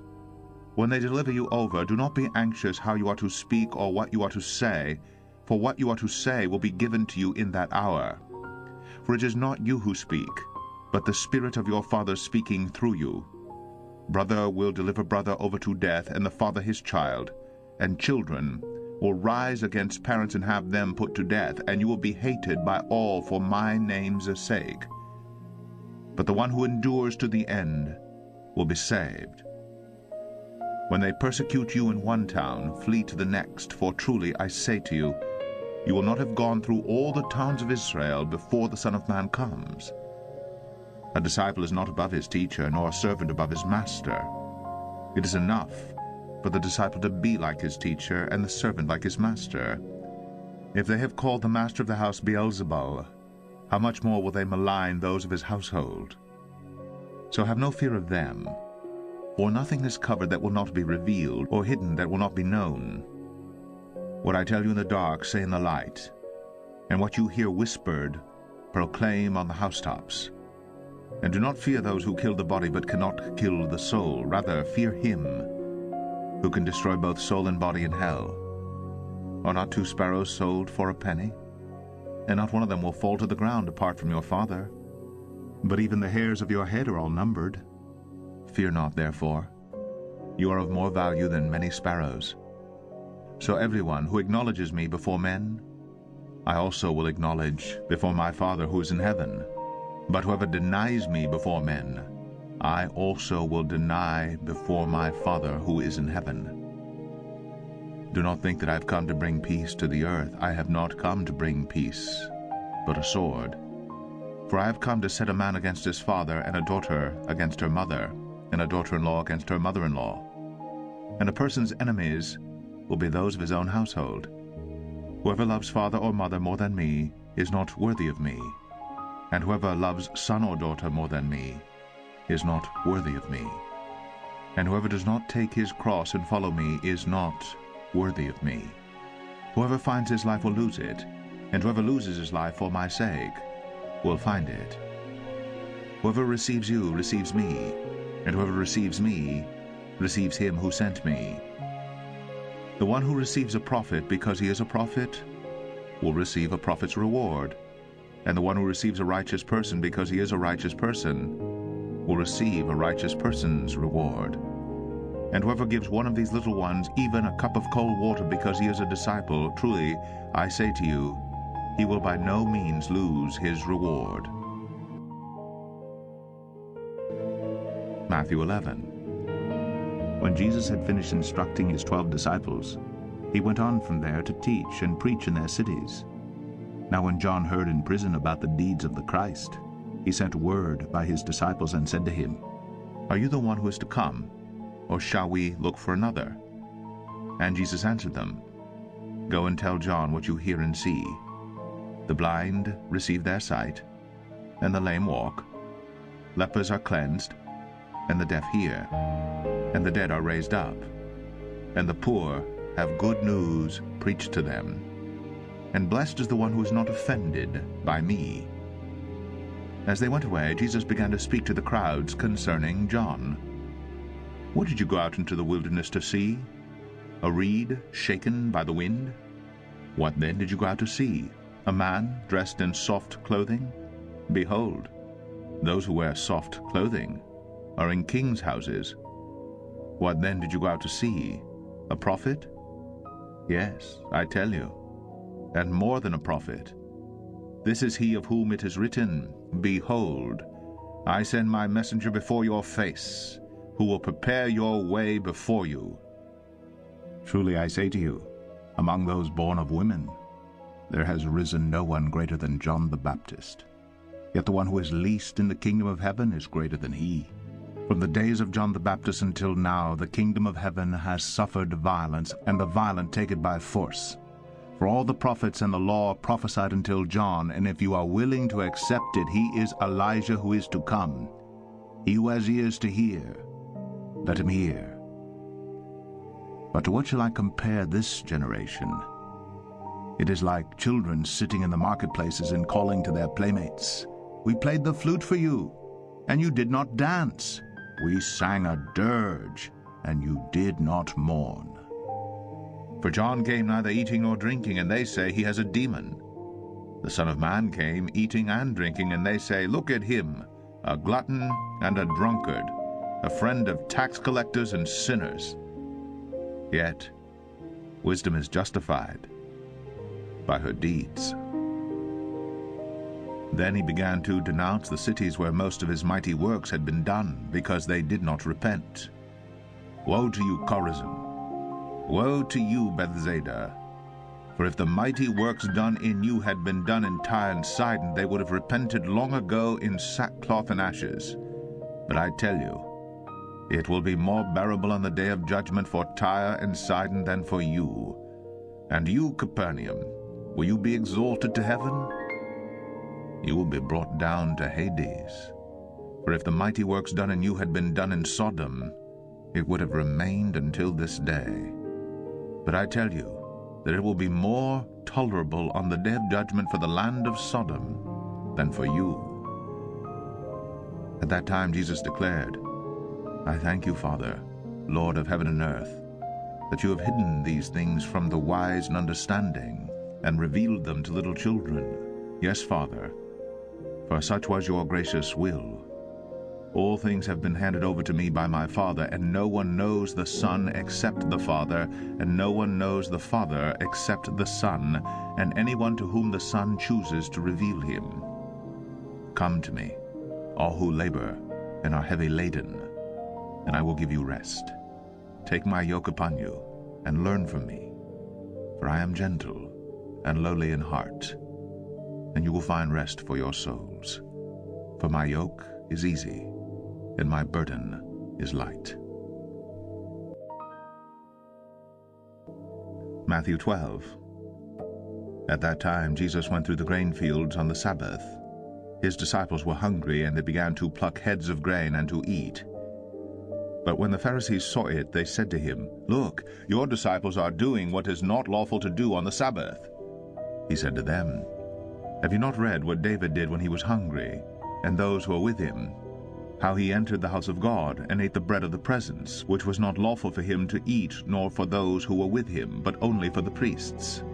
Or have you not read in the law how on the Sabbath the priests in the temple profane the Sabbath and are guiltless? I tell you, something greater than the temple is here. And if you had known what this means, 'I desire mercy and not sacrifice,' you would not have condemned the guiltless. For the Son of Man is Lord of the Sabbath." He went on from there and entered their synagogue. And a man was there with a withered hand. And they asked him, "Is it lawful to heal on the Sabbath?" so that they might accuse him. He said to them, "Which one of you who has a sheep, if it falls into a pit on the Sabbath, will not take hold of it and lift it out? Of how much more value is a man than a sheep? So it is lawful to do good on the Sabbath." Then he said to the man, "Stretch out your hand." And the man stretched it out, and it was restored, healthy like the other. But the Pharisees went out and conspired against him, how to destroy him. Jesus, aware of this, withdrew from there, and many followed him. And he healed them all, and ordered them not to make him known. This was to fulfill what was spoken by the prophet Isaiah. "Behold, my servant whom I have chosen, my beloved with whom my soul is well pleased. I will put my spirit upon him, and he will proclaim justice to the Gentiles. He will not quarrel or cry aloud, nor will anyone hear his voice in the streets. A bruised reed he will not break, and a smoldering wick he will not quench, until he brings justice to victory, and in his name the Gentiles will hope." Then a demon-oppressed man who was blind and mute was brought to him, and he healed him, so that the man spoke and saw. And all the people were amazed and said, "Can this be the Son of David?" But when the Pharisees heard it, they said, "It is only by Beelzebul, the prince of demons, that this man cast out demons." Knowing their thoughts, he said to them, "Every kingdom divided against itself is laid waste, and no city or house divided against itself will stand. And if Satan cast out Satan, he is divided against himself. How then will his kingdom stand? And if I cast out demons by Beelzebul, by whom do your sons cast them out? Therefore they will be your judges. But if it is by the Spirit of God that I cast out demons, then the kingdom of God has come upon you. Or how can someone enter a strong man's house and plunder his goods unless he first binds the strong man? Then indeed he may plunder his house. Whoever is not with me is against me, and whoever does not gather with me scatters. Therefore I tell you, every sin and blasphemy will be forgiven people, but the blasphemy against the Spirit will not be forgiven. And whoever speaks a word against the Son of Man will be forgiven, but whoever speaks against the Holy Spirit will not be forgiven, either in this age or in the age to come. Either make the tree good and its fruit good, or make the tree bad and its fruit bad. For the tree is known by its fruit. You brood of vipers, how can you speak good when you are evil? For out of the abundance of the heart the mouth speaks. The good person out of his good treasure brings forth good, and the evil person out of his evil treasure brings forth evil. I tell you, on the day of judgment people will give account for every careless word they speak. For by your words you will be justified, and by your words you will be condemned. Then some of the scribes and Pharisees answered him, saying, Teacher, we wish to see a sign from you. But he answered them, An evil and adulterous generation seeks for a sign, But no sign will be given to it except the sign of the prophet Jonah. For just as Jonah was 3 days and 3 nights in the belly of the great fish, so will the Son of Man be 3 days and 3 nights in the heart of the earth. The men of Nineveh will rise up at the judgment with this generation and condemn it. For they repented at the preaching of Jonah, and behold, something greater than Jonah is here. The queen of the south will rise up at the judgment with this generation and condemn it. For she came from the ends of the earth to hear the wisdom of Solomon, and behold, something greater than Solomon is here. When the unclean spirit has gone out of a person, it passes through waterless places seeking rest, but finds none. Then it says, I will return to my house from which I came. And when it comes, it finds the house empty, swept and put in order. Then it goes and brings with it 7 other spirits more evil than itself, and they enter and dwell there. And the last state of that person is worse than the first. So also will it be with this evil generation. While he was still speaking to the people, behold, his mother and his brothers stood outside, asking to speak to him. But he replied to the man who told him, Who is my mother, and who are my brothers? And stretching out his hand toward his disciples, he said, Here are my mother and my brothers. For whoever does the will of my Father in heaven is my brother and sister and mother.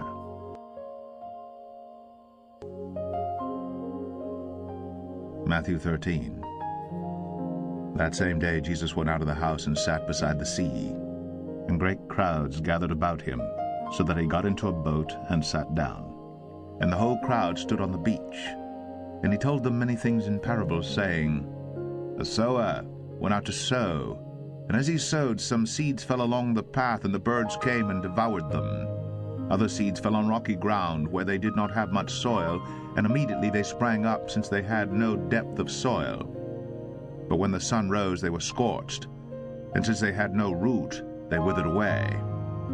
Other seeds fell among thorns, and the thorns grew up and choked them.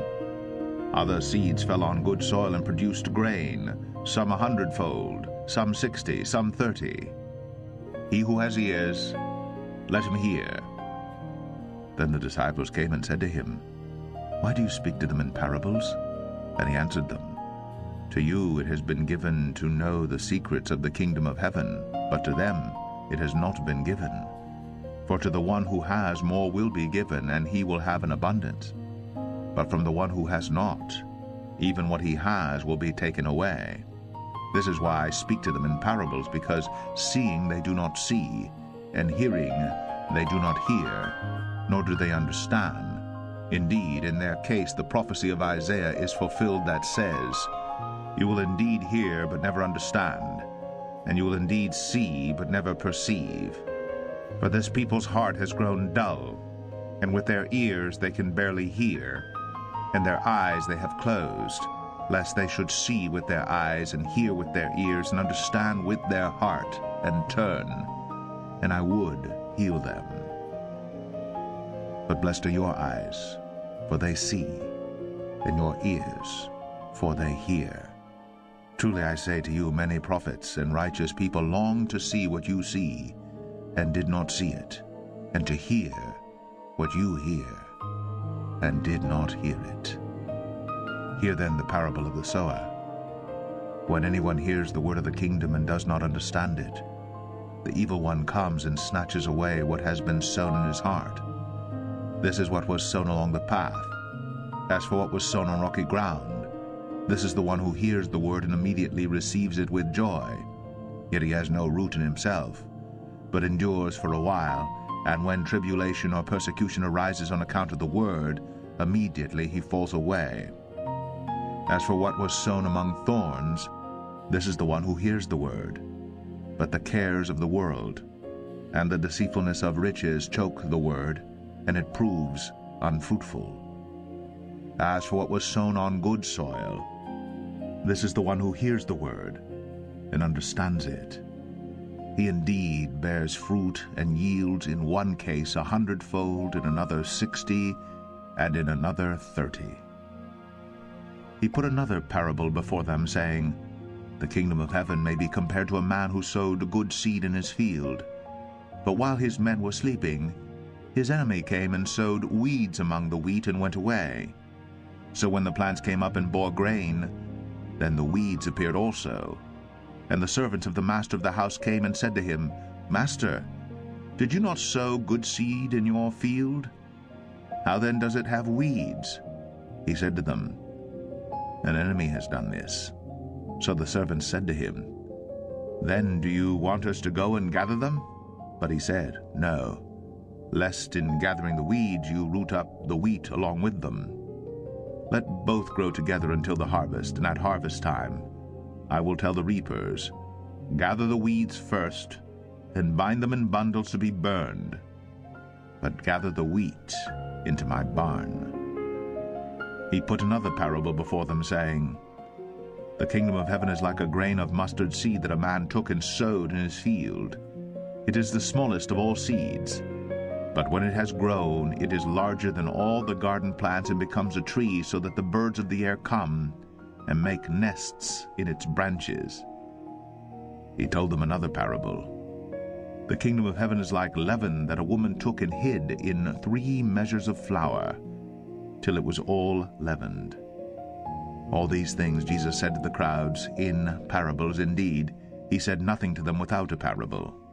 This was to fulfill what was spoken by the prophet. I will open my mouth in parables. I will utter what has been hidden since the foundation of the world. Then he left the crowds and went into the house, and his disciples came to him, saying, Explain to us the parable of the weeds of the field. He answered, The one who sows the good seed is the Son of Man. The field is the world, and the good seed is the children of the kingdom. The weeds are the sons of the evil one, and the enemy who sowed them is the devil. The harvest is the close of the age, and the reapers are angels. Just as the weeds are gathered and burned with fire, so will it be at the close of the age. The Son of Man will send his angels, and they will gather out of his kingdom all causes of sin and all lawbreakers, and throw them into the fiery furnace. In that place there will be weeping and gnashing of teeth. Then the righteous will shine like the sun in the kingdom of their Father. He who has ears, let him hear. The kingdom of heaven is like treasure hidden in a field, which a man found and covered up. Then in his joy he goes and sells all that he has and buys that field. Again, the kingdom of heaven is like a merchant in search of fine pearls, who, on finding one pearl of great value, went and sold all that he had and bought it. Again, the kingdom of heaven is like a net that was thrown into the sea and gathered fish of every kind. When it was full, men drew it ashore and sat down and sorted the good into containers, but threw away the bad. So it will be at the close of the age. The angels will come out and separate the evil from the righteous and throw them into the fiery furnace. In that place there will be weeping and gnashing of teeth. Have you understood all these things? They said to him, Yes. And he said to them, Therefore, every scribe who has been trained for the kingdom of heaven is like a master of a house, who brings out of his treasure what is new and what is old. And when Jesus had finished these parables, he went away from there, and coming to his hometown, he taught them in their synagogue, so that they were astonished and said, Where did this man get this wisdom and these mighty works? Is not this the carpenter's son? Is not his mother called Mary? And are not his brothers James and Joseph and Simon and Judas? And are not all his sisters with us? Where then did this man get all these things? And they took offense at him. But Jesus said to them, A prophet is not without honor, except in his hometown and in his own household. And he did not do many mighty works there, because of their unbelief. Matthew 14. At that time Herod the Tetrarch heard about the fame of Jesus, and he said to his servants, "This is John the Baptist. He has been raised from the dead. That is why these miraculous powers are at work in him." For Herod had seized John and bound him and put him in prison for the sake of Herodias, his brother Philip's wife, because John had been saying to him, "It is not lawful for you to have her." And though he wanted to put him to death, he feared the people because they held him to be a prophet. But when Herod's birthday came, the daughter of Herodias danced before the company and pleased Herod, so that he promised with an oath to give her whatever she might ask. Prompted by her mother, she said, "Give me the head of John the Baptist here, on a platter." And the king was sorry, but because of his oaths and his guests, he commanded it to be given. He sent and had John beheaded in the prison, and his head was brought on a platter and given to the girl. And she brought it to her mother. And his disciples came and took the body and buried it. And they went and told Jesus. Now when Jesus heard this, he withdrew from there in a boat to a desolate place by himself. But when the crowds heard it, they followed him on foot from the towns. When he went ashore, he saw a great crowd, and he had compassion on them and healed their sick. Now when it was evening, the disciples came to him and said, "This is a desolate place, and the day is now over. Send the crowds away to go into the villages and buy food for themselves." But Jesus said, "They need not go away. You give them something to eat." They said to him, "We have only 5 loaves here and 2 fish." And he said, "Bring them here to me." Then he ordered the crowds to sit down on the grass, and taking the 5 loaves and the 2 fish, he looked up to heaven and said a blessing. Then he broke the loaves and gave them to the disciples, and the disciples gave them to the crowds. And they all ate and were satisfied, and they took up 12 baskets full of the broken pieces left over. And those who ate were about 5,000 men, besides women and children. Immediately he made the disciples get into the boat and go before him to the other side, while he dismissed the crowds. And after he had dismissed the crowds, he went up on the mountain by himself to pray. When evening came, he was there alone. But the boat by this time was a long way from the land, beaten by the waves, for the wind was against them. And in the 4th watch of the night he came to them, walking on the sea. But when the disciples saw him walking on the sea, they were terrified and said, "It is a ghost!" And they cried out in fear. But immediately Jesus spoke to them, saying, "Take heart, it is I. Do not be afraid." And Peter answered him, "Lord, if it is you, command me to come to you on the water." He said, "Come." So Peter got out of the boat and walked on the water and came to Jesus. But when he saw the wind, he was afraid, and beginning to sink, he cried out, "Lord, save me." Jesus immediately reached out his hand and took hold of him, saying to him, "O you of little faith, why did you doubt?" And when they got into the boat, the wind ceased. And those in the boat worshipped him, saying, "Truly, you are the Son of God." And when they had crossed over, they came to land at Gennesaret. And when the men of that place recognized him, they sent around to all that region and brought to him all who were sick, and implored him that they might only touch the fringe of his garment. And as many as touched it were made well. Matthew 15. Then Pharisees and scribes came to Jesus from Jerusalem and said, "Why do your disciples break the tradition of the elders? For they do not wash their hands when they eat." He answered them, "And why do you break the commandment of God for the sake of your tradition? For God commanded, 'Honor your father and your mother,' and 'Whoever reviles father or mother must surely die.' But you say, 'If anyone tells his father or his mother, what you would have gained from me is given to God, he need not honor his father.' So for the sake of your tradition you have made void the word of God. You hypocrites! Well did Isaiah prophesy of you when he said, 'This people honors me with their lips, but their heart is far from me. In vain do they worship me, teaching as doctrines the commandments of men.'" And he called the people to him and said to them, Hear and understand. It is not what goes into the mouth that defiles a person, but what comes out of the mouth, this defiles a person." Then the disciples came and said to him, "Do you know that the Pharisees were offended when they heard this saying?" He answered, "Every plant that my heavenly Father has not planted will be rooted up. Let them alone, they are blind guides. And if the blind lead the blind, both will fall into a pit." But Peter said to him, "Explain the parable to us."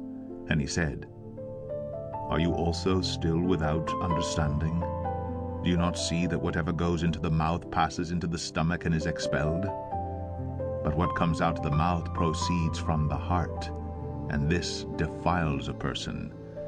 For out of the heart come evil thoughts, murder, adultery, sexual immorality, theft, false witness, slander. These are what defile a person. But to eat with unwashed hands does not defile anyone." And Jesus went away from there, and withdrew to the district of Tyre and Sidon. And behold, a Canaanite woman from that region came out and was crying, "Have mercy on me, O Lord, Son of David. My daughter is severely oppressed by a demon." But he did not answer her a word. And his disciples came and begged him, saying, "Send her away, for she is crying out after us." He answered, "I was sent only to the lost sheep of the house of Israel." But she came and knelt before him, saying, "Lord, help me." And he answered, "It is not right to take the children's bread and throw it to the dogs." She said, "Yes, Lord, yet even the dogs eat the crumbs that fall from their master's table." Then Jesus answered her, "O woman, great is your faith. Be it done for you as you desire." And her daughter was healed instantly. Jesus went on from there and walked beside the Sea of Galilee. And he went up on the mountain and sat down there. And great crowds came to him, bringing with them the lame, the blind, the crippled, the mute, and many others. And they put them at his feet, and he healed them. So that the crowd wondered when they saw the mute speaking, the crippled healthy, the lame walking, and the blind seeing. And they glorified the God of Israel.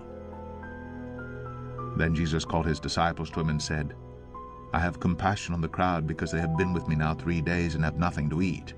And I am unwilling to send them away hungry, lest they faint on the way."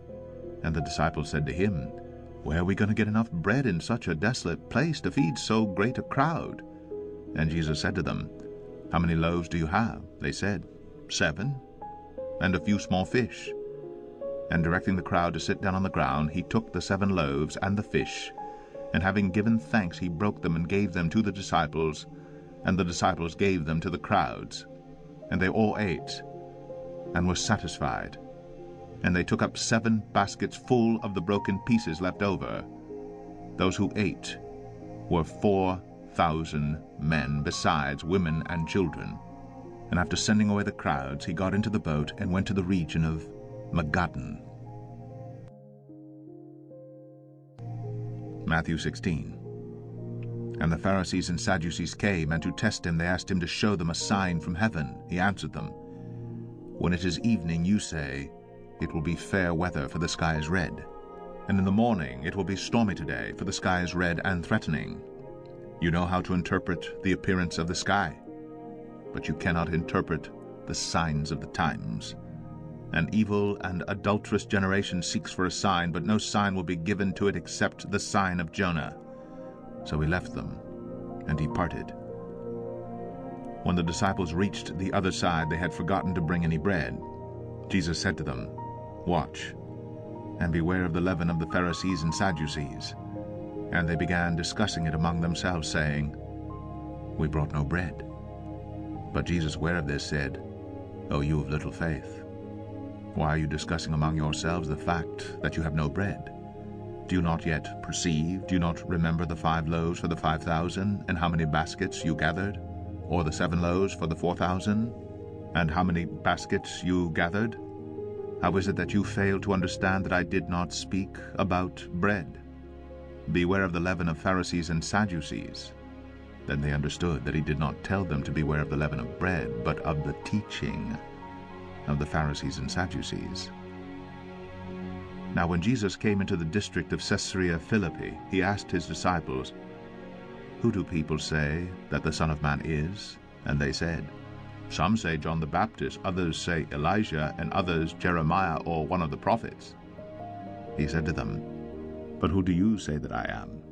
Simon Peter replied, "You are the Christ, the Son of the living God." And Jesus answered him, "Blessed are you, Simon Bar-Jonah, for flesh and blood has not revealed this to you, but my Father who is in heaven. And I tell you, you are Peter, and on this rock I will build my church, and the gates of hell shall not prevail against it. I will give you the keys of the kingdom of heaven, and whatever you bind on earth shall be bound in heaven, and whatever you loose on earth shall be loosed in heaven." Then he strictly charged the disciples to tell no one that he was the Christ.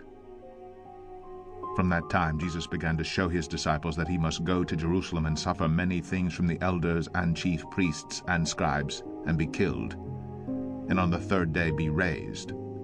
And Peter took him aside and began to rebuke him, saying, "Far be it from you, Lord, this shall never happen to you."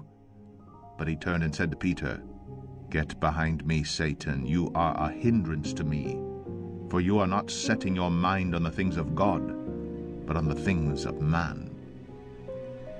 Then Jesus told his disciples, "If anyone would come after me, let him deny himself and take up his cross and follow me. For whoever would save his life will lose it, but whoever loses his life for my sake will find it. For what will it profit a man if he gains the whole world and forfeits his life? Or what shall a man give in return for his life? For the Son of Man is going to come with his angels in the glory of his Father, and then he will repay each person according to what he has done. Truly I say to you, there are some standing here who will not taste death until they see the Son of Man coming in his kingdom." Matthew 17. And after 6 days Jesus took with him Peter and James and John his brother, and led them up a high mountain by themselves. And he was transfigured before them, and his face shone like the sun, and his clothes became white as light. And behold, there appeared to them Moses and Elijah talking with him. And Peter said to Jesus, "Lord, it is good that we are here. If you wish, I will make 3 tents here, one for you, and one for Moses, and one for Elijah." He was still speaking when, behold, a bright cloud overshadowed them, and a voice from the cloud said, "This is my beloved Son, with whom I am well pleased. Listen to him." When the disciples heard this, they fell on their faces and were terrified. But Jesus came and touched them, saying, "Rise, and have no fear." And when they lifted up their eyes, they saw no one but Jesus only. And as they were coming down the mountain, Jesus commanded them, "Tell no one the vision until the Son of Man is raised from the dead." And the disciples asked him, "Then why do the scribes say that first Elijah must come?" He answered, "Elijah does come, and he will restore all things. But I tell you that Elijah has already come, and they did not recognize him, but did to him whatever they pleased. So also the Son of Man will certainly suffer at their hands." Then the disciples understood that he was speaking to them of John the Baptist. And when they came to the crowd, a man came up to him, and kneeling before him said, "Lord, have mercy on my son, for he is an epileptic, and he suffers terribly. For often he falls into the fire, and often into the water, and I brought him to your disciples, and they could not heal him."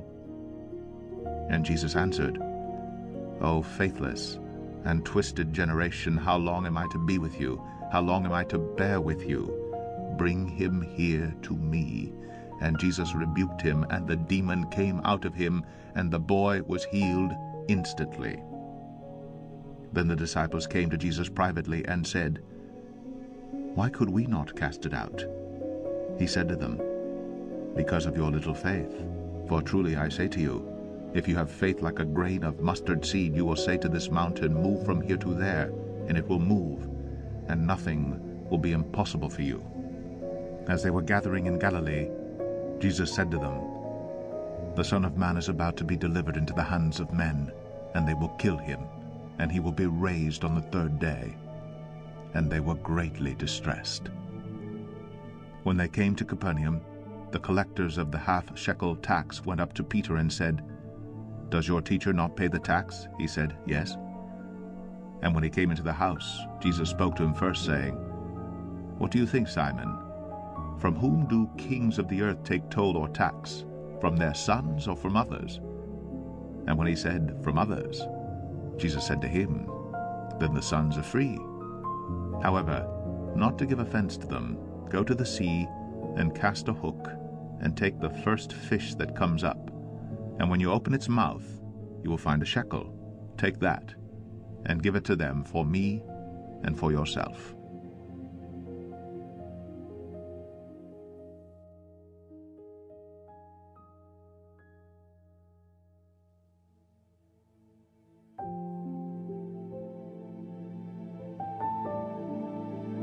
Matthew 18.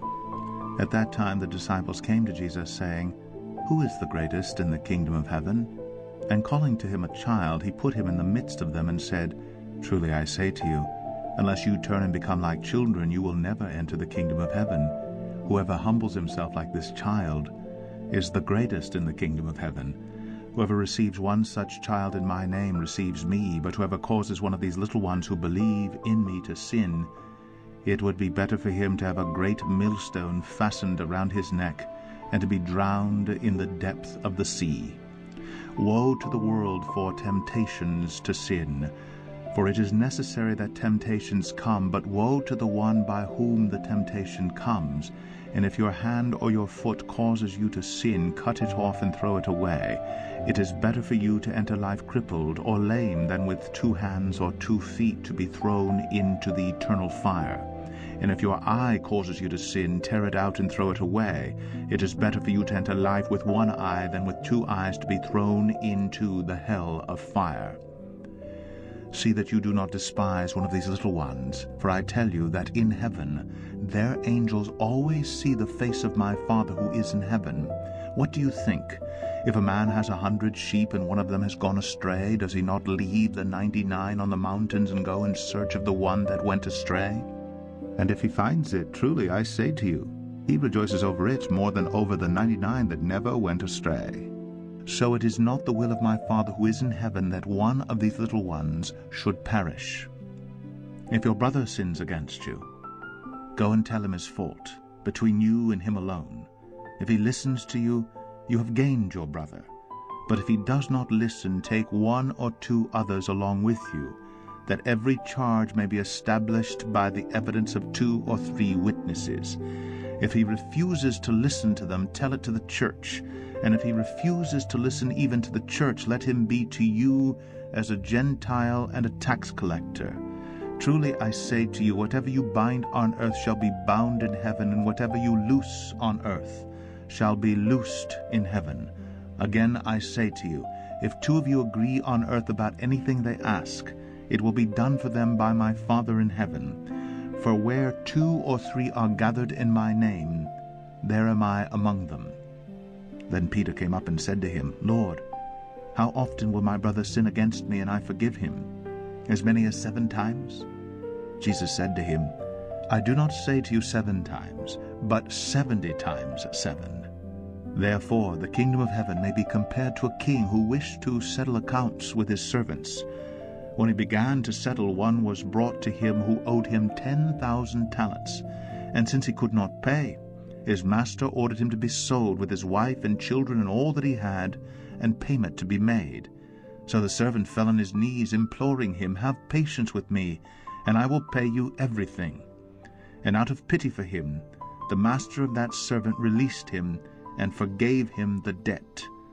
But when that same servant went out, he found one of his fellow servants who owed him 100 denarii, and seizing him, he began to choke him, saying, 'Pay what you owe.' So his fellow servant fell down and pleaded with him, 'Have patience with me, and I will pay you.' He refused, and went and put him in prison until he should pay the debt. When his fellow servants saw what had taken place, they were greatly distressed, and they went and reported to their master all that had taken place. Then his master summoned him and said to him, You wicked servant, I forgave you all that debt because you pleaded with me. And should not you have had mercy on your fellow servant as I had mercy on you? And in anger his master delivered him to the jailers until he should pay all his debt. So also my heavenly Father will do to every one of you if you do not forgive your brother from your heart. Matthew 19. Now when Jesus had finished these sayings, he went away from Galilee and entered the region of Judea beyond the Jordan, and large crowds followed him, and he healed them there. And Pharisees came up to him and tested him by asking, Is it lawful to divorce one's wife for any cause? He answered, Have you not read that he who created them from the beginning made them male and female, and said, Therefore a man shall leave his father and his mother and hold fast to his wife, and they shall become one flesh. So they are no longer two, but one flesh. What therefore God has joined together, let not man separate. They said to him, Why then did Moses command one to give a certificate of divorce and send her away? He said to them, Because of your hardness of heart, Moses allowed you to divorce your wives. But from the beginning it was not so. And I say to you, whoever divorces his wife, except for sexual immorality, and marries another, commits adultery. The disciples said to him, If such is the case of a man with his wife, it is better not to marry. But he said to them, Not everyone can receive this saying, but only those to whom it is given. For there are eunuchs who have been so from birth, and there are eunuchs who have been made eunuchs by men, and there are eunuchs who have made themselves eunuchs for the sake of the kingdom of heaven. Let the one who is able to receive this, receive it. Then children were brought to him that he might lay his hands on them and pray. The disciples rebuked the people, but Jesus said, Let the little children come to me, and do not hinder them, for to such belongs the kingdom of heaven. And he laid his hands on them and went away. And behold, a man came up to him, saying, Teacher, what good deed must I do to have eternal life? And he said to him, Why do you ask me about what is good? There is only one who is good. If you would enter life, keep the commandments. He said to him, Which ones? And Jesus said, You shall not murder, you shall not commit adultery, you shall not steal, you shall not bear false witness, honor your father and mother, and you shall love your neighbor as yourself. The young man said to him, All these I have kept, what do I still lack? Jesus said to him, If you would be perfect, go, sell what you possess, and give to the poor, and you will have treasure in heaven, and come, follow me. When the young man heard this, he went away sorrowful, for he had great possessions. And Jesus said to his disciples, Truly, I say to you, only with difficulty will a rich person enter the kingdom of heaven. Again I tell you, it is easier for a camel to go through the eye of a needle than for a rich person to enter the kingdom of God. When the disciples heard this, they were greatly astonished, saying, Who then can be saved? But Jesus looked at them and said, With man this is impossible, but with God all things are possible. Then Peter said in reply, See, we have left everything and followed you. What then will we have? Jesus said to them, Truly I say to you, in the new world, when the Son of Man will sit on his glorious throne, you who have followed me will also sit on 12 thrones, judging the 12 tribes of Israel. And everyone who has left houses, or brothers, or sisters, or father, or mother, or children, or lands, for my name's sake, will receive 100-fold, and will inherit eternal life. But many who are first will be last, and the last first. Matthew 20. For the kingdom of heaven is like a master of a house who went out early in the morning to hire laborers for his vineyard. After agreeing with the laborers for a denarius a day, he sent them into his vineyard. And going out about the 3rd hour, he saw others standing idle in the marketplace. And to them he said, You go into the vineyard too, and whatever is right I will give you. So they went. Going out again about the 6th hour and the 9th hour he did the same. And about the 11th hour he went out and found others standing, and he said to them, Why do you stand here idle all day? They said to him, Because no one has hired us. He said to them, You go into the vineyard too. And when evening came, the owner of the vineyard said to his foreman, Call the laborers, and pay them their wages, beginning with the last, up to the first.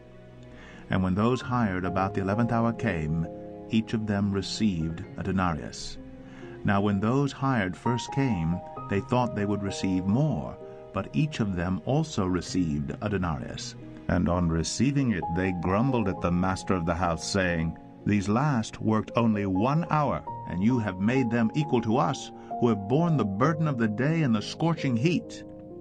But he replied to one of them, Friend, I am doing you no wrong. Did you not agree with me for a denarius? Take what belongs to you and go.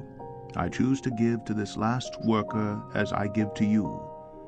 Am I not allowed to do what I choose with what belongs to me? Or do you begrudge my generosity? So, the last will be first, and the first last. And as Jesus was going up to Jerusalem, he took the 12 disciples aside, and on the way he said to them, See, we are going up to Jerusalem, and the Son of Man will be delivered over to the chief priests and scribes, and they will condemn him to death, and deliver him over to the Gentiles to be mocked and flogged and crucified, and he will be raised on the 3rd day. Then the mother of the sons of Zebedee came up to him with her sons, and kneeling before him she asked him for something. And he said to her, What do you want? She said to him, Say that these 2 sons of mine are to sit, one at your right hand and one at your left in your kingdom. Jesus answered, You do not know what you are asking. Are you able to drink the cup that I am to drink? They said to him, We are able. He said to them, You will drink my cup, but to sit at my right hand and at my left is not mine to grant, but it is for those for whom it has been prepared by my Father. And when the 10 heard it, they were indignant at the 2 brothers. But Jesus called them to him and said, You know that the rulers of the Gentiles lord it over them, and their great ones exercise authority over them. It shall not be so among you. But whoever would be great among you must be your servant, and whoever would be first among you must be your slave, even as the Son of Man came not to be served, but to serve, and to give his life as a ransom for many. And as they went out of Jericho, a great crowd followed him, and behold, there were 2 blind men sitting by the roadside. And when they heard that Jesus was passing by, they cried out, Lord, have mercy on us, Son of David.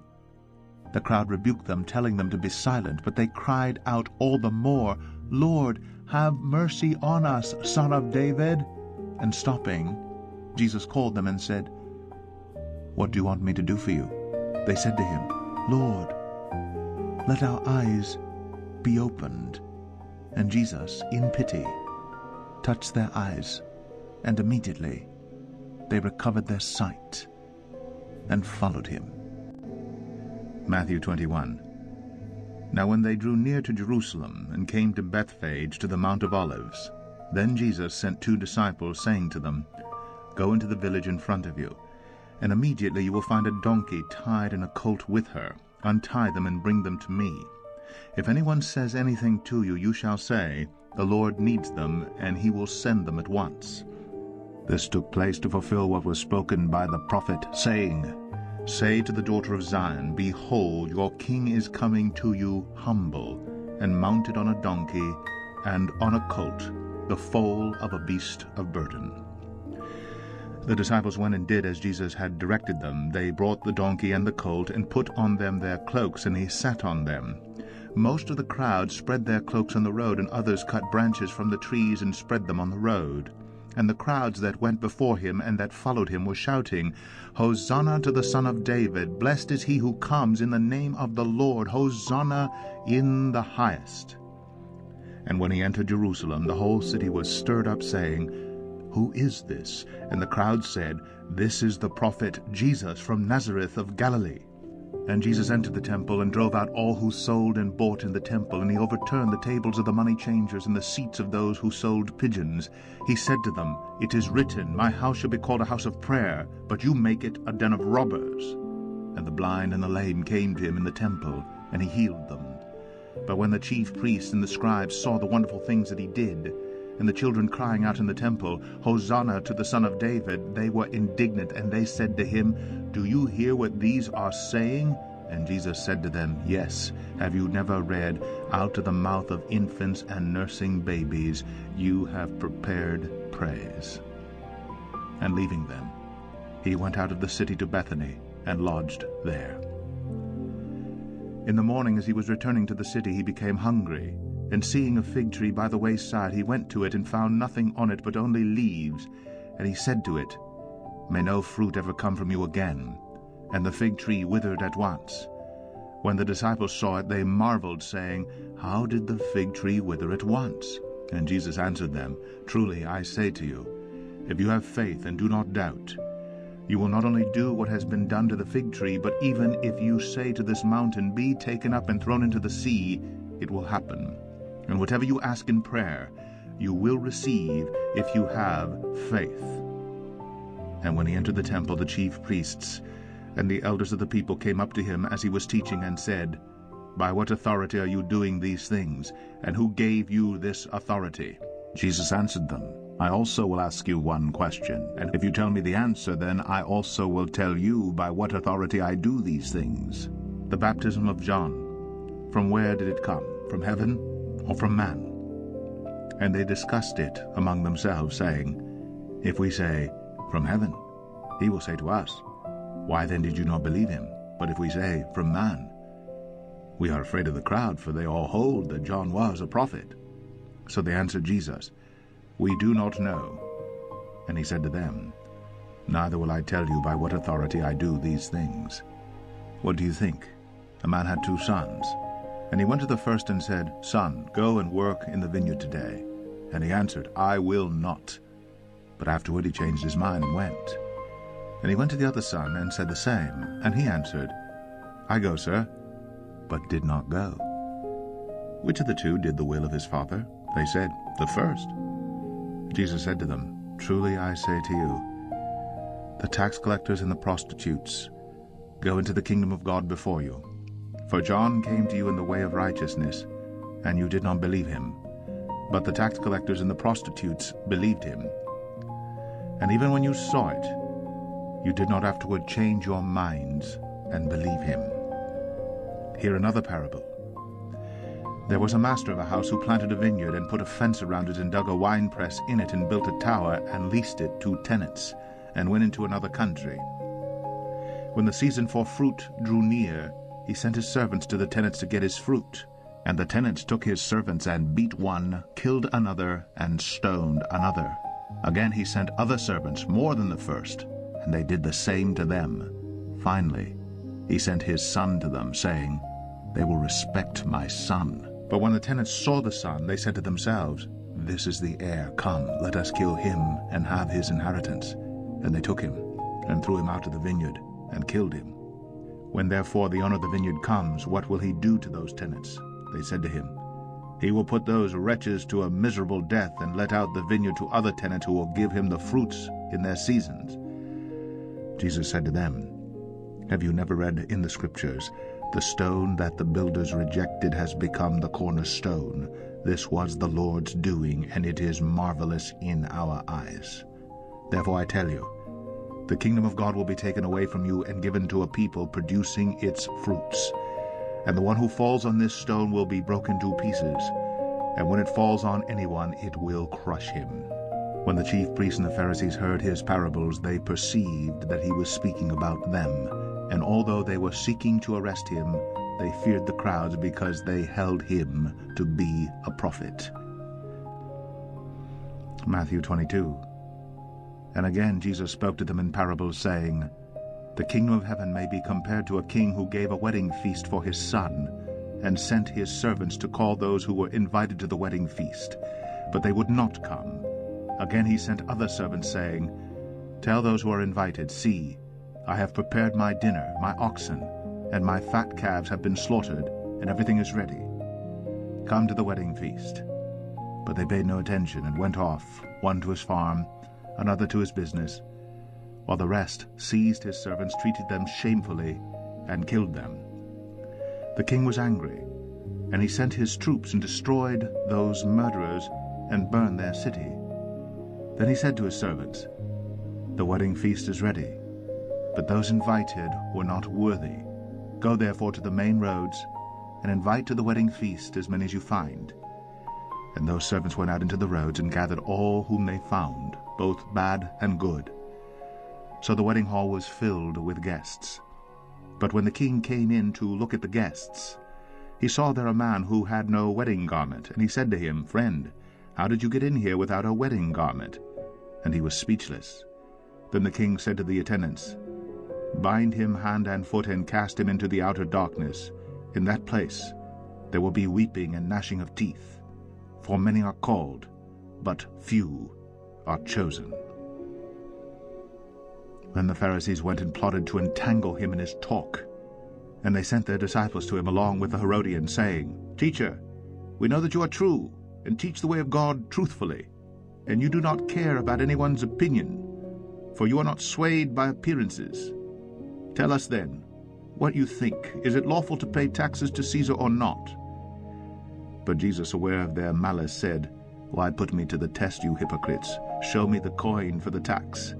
And they brought him a denarius. And Jesus said to them, "Whose likeness and inscription is this?" They said, "Caesar's." Then he said to them, "Therefore render to Caesar the things that are Caesar's, and to God the things that are God's." When they heard it, they marveled, and they left him and went away.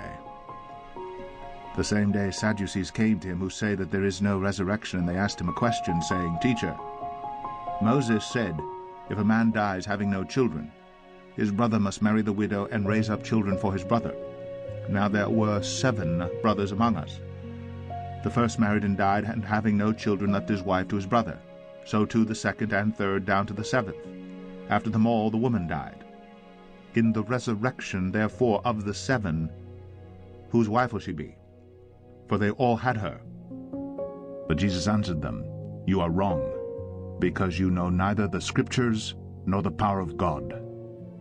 For in the resurrection they neither marry nor are given in marriage, but are like angels in heaven.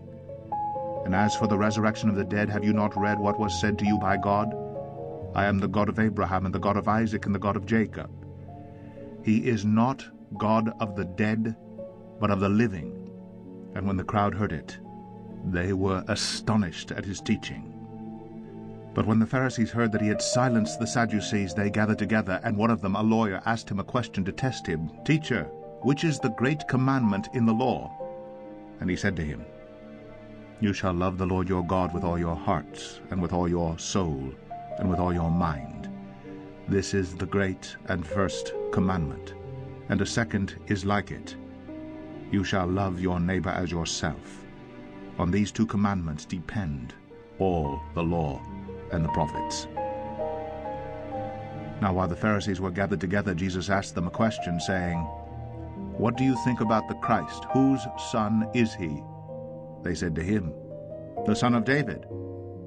He said to them, "How is it then that David in the Spirit calls him Lord, saying, 'The Lord said to my Lord, sit at my right hand until I put your enemies under your feet'? If then David calls him Lord, how is he his son?" And no one was able to answer him a word, nor from that day did anyone dare to ask him any more questions. Matthew 23. Then Jesus said to the crowds and to his disciples, "The scribes and the Pharisees sit on Moses' seat, so practice and observe whatever they tell you, but not what they do. For they preach but do not practice. They tie up heavy burdens hard to bear, and lay them on people's shoulders, but they themselves are not willing to move them with their finger. They do all their deeds to be seen by others, for they make their phylacteries broad and their fringes long, and they love the place of honor at feasts and the best seats in the synagogues, and greetings in the marketplaces, and being called Rabbi by others. But you are not to be called Rabbi, for you have one teacher, and you are all brothers. And call no man your father on earth, for you have one Father who is in heaven. Neither be called instructors, for you have one instructor, the Christ. The greatest among you shall be your servant. Whoever exalts himself will be humbled, and whoever humbles himself will be exalted. But woe to you, scribes and Pharisees, hypocrites! For you shut the kingdom of heaven in people's faces. For you neither enter yourselves, nor allow those who would enter to go in. Woe to you, scribes and Pharisees, hypocrites! For you travel across sea and land to make a single proselyte, and when he becomes a proselyte, you make him twice as much a child of hell as yourselves. Woe to you, blind guides, who say, If anyone swears by the temple, it is nothing, but if anyone swears by the gold of the temple, he is bound by his oath. You blind fools, for which is greater, the gold or the temple that has made the gold sacred? And you say, If anyone swears by the altar, it is nothing, but if anyone swears by the gift that is on the altar, he is bound by his oath. You blind men, for which is greater, the gift or the altar that makes the gift sacred? So whoever swears by the altar swears by it and by everything on it, and whoever swears by the temple swears by it and by him who dwells in it. And whoever swears by heaven swears by the throne of God and by him who sits upon it. Woe to you, scribes and Pharisees, hypocrites! For you tithe mint and dill and cumin, and have neglected the weightier matters of the law, justice and mercy and faithfulness. These you ought to have done without neglecting the others. You blind guides, straining out a gnat and swallowing a camel. Woe to you, scribes and Pharisees, hypocrites! For you clean the outside of the cup and the plate, but inside they are full of greed and self-indulgence. You blind Pharisee! First clean the inside of the cup and the plate, that the outside also may be clean. Woe to you, scribes and Pharisees, hypocrites! For you are like whitewashed tombs, which outwardly appear beautiful, but within are full of dead people's bones and all uncleanness. So you also outwardly appear righteous to others, but within you are full of hypocrisy and lawlessness. Woe to you, scribes and Pharisees, hypocrites! For you build the tombs of the prophets and decorate the monuments of the righteous, saying, If we had lived in the days of our fathers, we would not have taken part with them in shedding the blood of the prophets.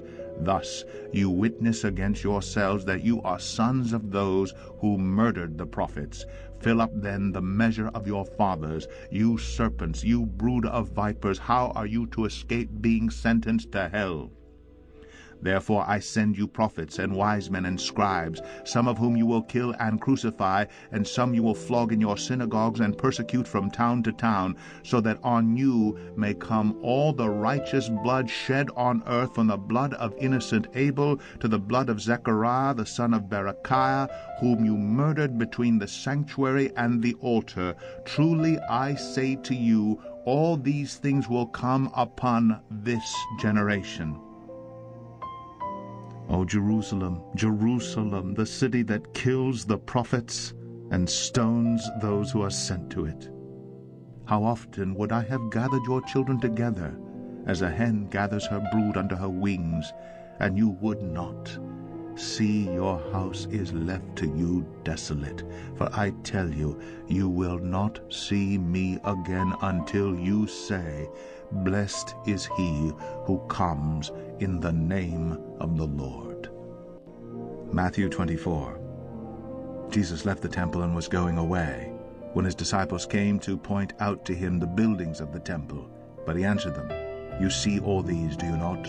Truly I say to you, there will not be left here one stone upon another that will not be thrown down. As he sat on the Mount of Olives, the disciples came to him privately, saying, Tell us, when will these things be, and what will be the sign of your coming and of the close of the age? And Jesus answered them, See that no one leads you astray. For many will come in my name, saying, I am the Christ, and they will lead many astray. And you will hear of wars and rumors of wars. See that you are not alarmed, for this must take place, but the end is not yet. For nation will rise against nation, and kingdom against kingdom, and there will be famines and earthquakes in various places. All these are but the beginning of the birth pains. Then they will deliver you up to tribulation, and put you to death, and you will be hated by all nations for my name's sake. And then many will fall away, and betray one another, and hate one another. And many false prophets will arise, and lead many astray. And because lawlessness will be increased, the love of many will grow cold. But the one who endures to the end will be saved. And this gospel of the kingdom will be proclaimed throughout the whole world as a testimony to all nations, and then the end will come.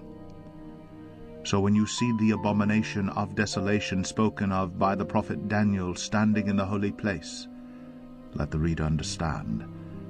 Then let those who are in Judea flee to the mountains. Let the one who is on the housetop not go down to take what is in his house. And let the one who is in the field not turn back to take his cloak. And alas, for women who are pregnant, and for those who are nursing infants in those days, pray that your flight may not be in winter or on a Sabbath, for then there will be great tribulation, such as has not been from the beginning of the world until now, no, and never will be. And if those days had not been cut short, no human being would be saved. But for the sake of the elect, those days will be cut short. Then if anyone says to you, Look, here is the Christ, or there he is, do not believe it. For false Christs and false prophets will arise and perform great signs and wonders, so as to lead astray, if possible, even the elect. See, I have told you beforehand. So, if they say to you, Look, he is in the wilderness, do not go out. If they say, Look, he is in the inner rooms, do not believe it. For as the lightning comes from the east and shines as far as the west, so will be the coming of the Son of Man. Wherever the corpse is, there the vultures will gather. Immediately after the tribulation of those days, the sun will be darkened, and the moon will not give its light, and the stars will fall from heaven, and the powers of the heavens will be shaken. Then will appear in heaven the sign of the Son of Man, and then all the tribes of the earth will mourn, and they will see the Son of Man coming on the clouds of heaven with power and great glory. And he will send out his angels with a loud trumpet call, and they will gather his elect from the four winds, from one end of heaven to the other. From the fig tree learn its lesson. As soon as its branch becomes tender and puts out its leaves, you know that summer is near. So also, when you see all these things, you know that he is near at the very gates. Truly I say to you, this generation will not pass away until all these things take place. Heaven and earth will pass away, but my words will not pass away. But concerning that day and hour no one knows, not even the angels of heaven nor the Son, but the Father only. As were the days of Noah, so will be the coming of the Son of Man. For as in those days before the flood they were eating and drinking, marrying and giving in marriage, until the day when Noah entered the ark. And they were unaware until the flood came and swept them all away. So will be the coming of the Son of Man. Then 2 men will be in the field, one will be taken and one left. 2 women will be grinding at the mill, one will be taken and one left. Therefore stay awake, for you do not know on what day your Lord is coming. But know this, that if the master of the house had known in what part of the night the thief was coming, he would have stayed awake, and would not have let his house be broken into. Therefore you also must be ready, for the Son of Man is coming at an hour you do not expect. Who then is the faithful and wise servant, whom his master has set over his household, to give them their food at the proper time? Blessed is that servant, whom his master will find so doing when he comes. Truly I say to you, he will set him over all his possessions. But if that wicked servant says to himself, My master is delayed, and begins to beat his fellow servants, and eats and drinks with drunkards, the master of that servant will come on a day when he does not expect him, and in an hour he does not know, and will cut him in pieces, and put him with the hypocrites. In that place there will be weeping and gnashing of teeth. Matthew 25. Then the kingdom of heaven will be like 10 virgins who took their lamps and went to meet the bridegroom. 5 of them were foolish, and 5 were wise. For when the foolish took their lamps, they took no oil with them, but the wise took flasks of oil with their lamps. As the bridegroom was delayed, they all became drowsy and slept. But at midnight there was a cry, Here is the bridegroom, come out to meet him. Then all those virgins rose and trimmed their lamps. And the foolish said to the wise, Give us some of your oil, for our lamps are going out. But the wise answered, saying, Since there will not be enough for us and for you, go rather to the dealers and buy for yourselves. And while they were going to buy, the bridegroom came, and those who were ready went in with him to the marriage feast, and the door was shut. Afterward the other virgins came also, saying, Lord, Lord, open to us. But he answered, Truly I say to you, I do not know you. Watch therefore, for you know neither the day nor the hour. For it will be like a man going on a journey, who called his servants and entrusted to them his property. To one he gave 5 talents, to another 2, to another 1, to each according to his ability. Then he went away. He who had received the 5 talents went at once and traded with them, and he made 5 talents more. So also he who had the 2 talents made 2 talents more. But he who had received the 1 talent went and dug in the ground, and hid his master's money. Now after a long time, the master of those servants came and settled accounts with them. And he who had received the 5 talents came forward, bringing 5 talents more, saying, Master, you delivered to me 5 talents. Here I have made 5 talents more. His master said to him, Well done, good and faithful servant. You have been faithful over a little. I will set you over much. Enter into the joy of your master. And he also who had the 2 talents came forward, saying, Master, you delivered to me 2 talents. Here I have made 2 talents more. His master said to him, Well done, good and faithful servant. You have been faithful over a little. I will set you over much. Enter into the joy of your master. He also who had received the 1 talent came forward, saying, Master, I knew you to be a hard man, reaping where you did not sow, and gathering where you scattered no seed. So I was afraid, and I went and hid your talent in the ground. Here, you have what is yours. But his master answered him, You wicked and slothful servant, you knew that I reap where I have not sowed, and gather where I scattered no seed. Then you ought to have invested my money with the bankers, and at my coming I should have received what was my own with interest. So take the talent from him, and give it to him who has the 10 talents. For to everyone who has will more be given, and he will have an abundance. But from the one who has not, even what he has will be taken away. And cast the worthless servant into the outer darkness. In that place there will be weeping and gnashing of teeth. When the Son of Man comes in his glory, and all the angels with him, then he will sit on his glorious throne. Before him will be gathered all the nations, and he will separate people one from another, as a shepherd separates the sheep from the goats. And he will place the sheep on his right, but the goats on the left. Then the king will say to those on his right, Come, you who are blessed by my Father, inherit the kingdom prepared for you from the foundation of the world. For I was hungry, and you gave me food. I was thirsty, and you gave me drink. I was a stranger, and you welcomed me. I was naked, and you clothed me. I was sick, and you visited me. I was in prison, and you came to me. Then the righteous will answer him, saying, Lord, when did we see you hungry and feed you, or thirsty and give you drink? And when did we see you a stranger and welcome you, or naked and clothe you? And when did we see you sick or in prison and visit you? And the king will answer them, Truly, I say to you, as you did it to one of the least of these my brothers, you did it to me. Then he will say to those on his left, "Depart from me, you cursed, into the eternal fire prepared for the devil and his angels. For I was hungry, and you gave me no food. I was thirsty, and you gave me no drink. I was a stranger, and you did not welcome me, naked, and you did not clothe me, sick and in prison, and you did not visit me."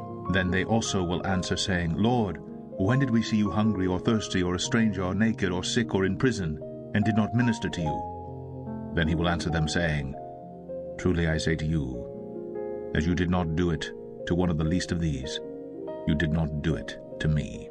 And these will go away into eternal punishment, but the righteous into eternal life. Matthew 26. When Jesus had finished all these sayings, he said to his disciples, "You know that after 2 days the Passover is coming, and the Son of Man will be delivered up to be crucified." Then the chief priests and the elders of the people gathered in the palace of the high priest, whose name was Caiaphas, and plotted together in order to arrest Jesus by stealth and kill him. But they said, "Not during the feast, lest there be an uproar among the people." Now when Jesus was at Bethany in the house of Simon the leper, a woman came up to him with an alabaster flask of very expensive ointment, and she poured it on his head as he reclined at table. And when the disciples saw it, they were indignant, saying, "Why this waste? For this could have been sold for a large sum and given to the poor." But Jesus, aware of this, said to them, "Why do you trouble the woman? For she has done a beautiful thing to me. For you always have the poor with you, but you will not always have me. In pouring this ointment on my body, she has done it to prepare me for burial. Truly, I say to you, wherever this gospel is proclaimed in the whole world, what she has done will also be told in memory of her." Then one of the 12, whose name was Judas Iscariot, went to the chief priests and said, "What will you give me if I deliver him over to you?" And they paid him 30 pieces of silver. And from that moment he sought an opportunity to betray him. Now on the first day of unleavened bread the disciples came to Jesus, saying, "Where will you have us prepare for you to eat the Passover?" He said, "Go into the city to a certain man and say to him, 'The teacher says, my time is at hand. I will keep the Passover at your house with my disciples.'" And the disciples did as Jesus had directed them, and they prepared the Passover. When it was evening, he reclined at table with the 12. And as they were eating, he said, "Truly, I say to you, one of you will betray me." And they were very sorrowful, and began to say to him one after another, "Is it I, Lord?" He answered, "He who has dipped his hand in the dish with me will betray me. The Son of Man goes as it is written of him, but woe to that man by whom the Son of Man is betrayed. It would have been better for that man if he had not been born." Judas, who would betray him, answered, "Is it I, Rabbi?" He said to him, "You have said so." Now as they were eating, Jesus took bread, and after blessing it, broke it, and gave it to the disciples, and said, "Take, eat. This is my body." And he took a cup. And when he had given thanks, he gave it to them, saying, "Drink of it, all of you. For this is my blood of the covenant, which is poured out for many for the forgiveness of sins. I tell you, I will not drink again of this fruit of the vine until that day when I drink it new with you in my Father's kingdom." And when they had sung a hymn, they went out to the Mount of Olives. Then Jesus said to them, "You will all fall away because of me this night, for it is written, I will strike the shepherd, and the sheep of the flock will be scattered. But after I am raised up, I will go before you to Galilee." Peter answered him, "Though they all fall away because of you, I will never fall away." Jesus said to him, "Truly, I tell you, this very night, before the rooster crows, you will deny me 3 times. Peter said to him, "Even if I must die with you, I will not deny you." And all the disciples said the same. Then Jesus went with them to a place called Gethsemane, and he said to his disciples, "Sit here, while I go over there and pray." And taking with him Peter and the 2 sons of Zebedee, he began to be sorrowful and troubled. Then he said to them, My soul is very sorrowful, even to death. Remain here and watch with me. And going a little farther, he fell on his face and prayed, saying, My Father, if it be possible, let this cup pass from me. Nevertheless, not as I will, but as you will. And he came to the disciples and found them sleeping. And he said to Peter, So, could you not watch with me 1 hour? Watch and pray, that you may not enter into temptation. The spirit indeed is willing, but the flesh is weak. Again for the second time he went away and prayed, My Father, if this cannot pass unless I drink it, your will be done. And again he came and found them sleeping, for their eyes were heavy. So leaving them again, he went away and prayed for the third time, saying the same words again. Then he came to the disciples and said to them, Sleep, and take your rest later on. See, the hour is at hand, and the Son of Man is betrayed into the hands of sinners. Rise, let us be going. See, my betrayer is at hand. While he was still speaking, Judas came, one of the 12, and with him a great crowd with swords and clubs from the chief priests and the elders of the people. Now the betrayer had given them a sign, saying, The one I will kiss is the man, seize him. And he came up to Jesus at once and said, Greetings, Rabbi. And he kissed him. Jesus said to him, Friend, do what you came to do. Then they came up and laid hands on Jesus and seized him. And behold, one of those who were with Jesus stretched out his hand and drew his sword and struck the servant of the high priest and cut off his ear. Then Jesus said to him, Put your sword back into its place, for all who take the sword will perish by the sword. Do you think that I cannot appeal to my Father, and he will at once send me more than 12 legions of angels? But how then should the Scriptures be fulfilled, that it must be so? At that hour Jesus said to the crowds, Have you come out as against a robber, with swords and clubs to capture me? Day after day I sat in the temple teaching, and you did not seize me. But all this has taken place that the Scriptures of the prophets might be fulfilled. Then all the disciples left him and fled. Then those who had seized Jesus led him to Caiaphas the high priest, where the scribes and the elders had gathered.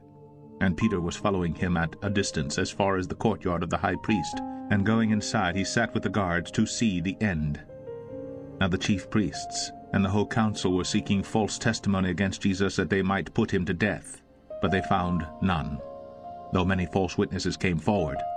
At last 2 came forward and said, This man said, I am able to destroy the temple of God, and to rebuild it in 3 days.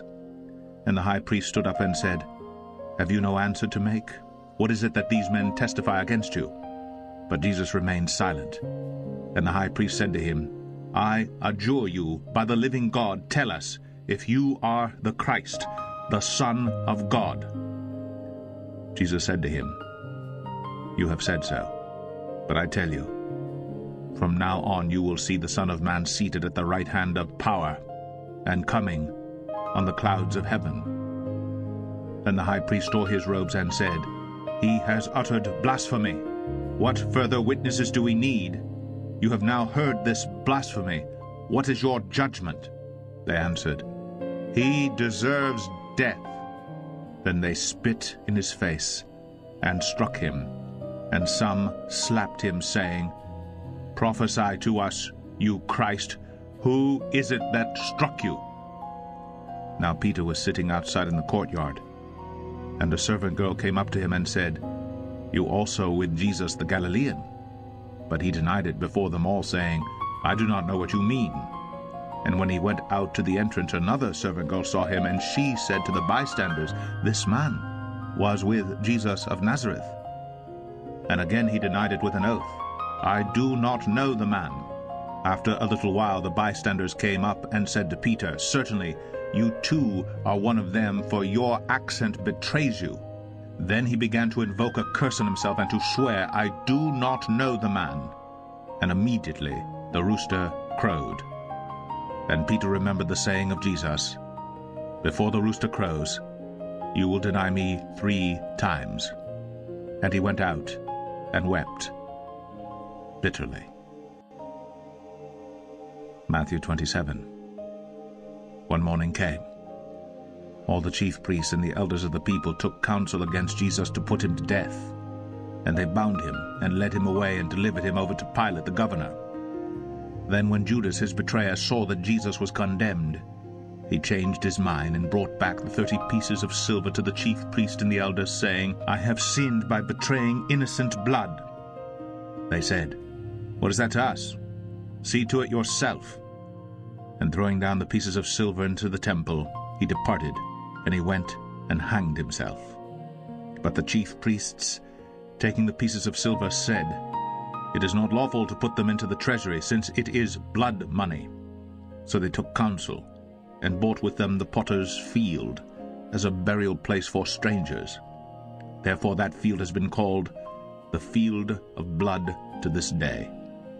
Then was fulfilled what had been spoken by the prophet Jeremiah, saying, "And they took the 30 pieces of silver, the price of him on whom a price had been set by some of the sons of Israel, and they gave them for the potter's field, as the Lord directed me." Now Jesus stood before the governor, and the governor asked him, "Are you the king of the Jews?" Jesus said, "You have said so." But when he was accused by the chief priests and elders, he gave no answer. Then Pilate said to him, "Do you not hear how many things they testify against you?"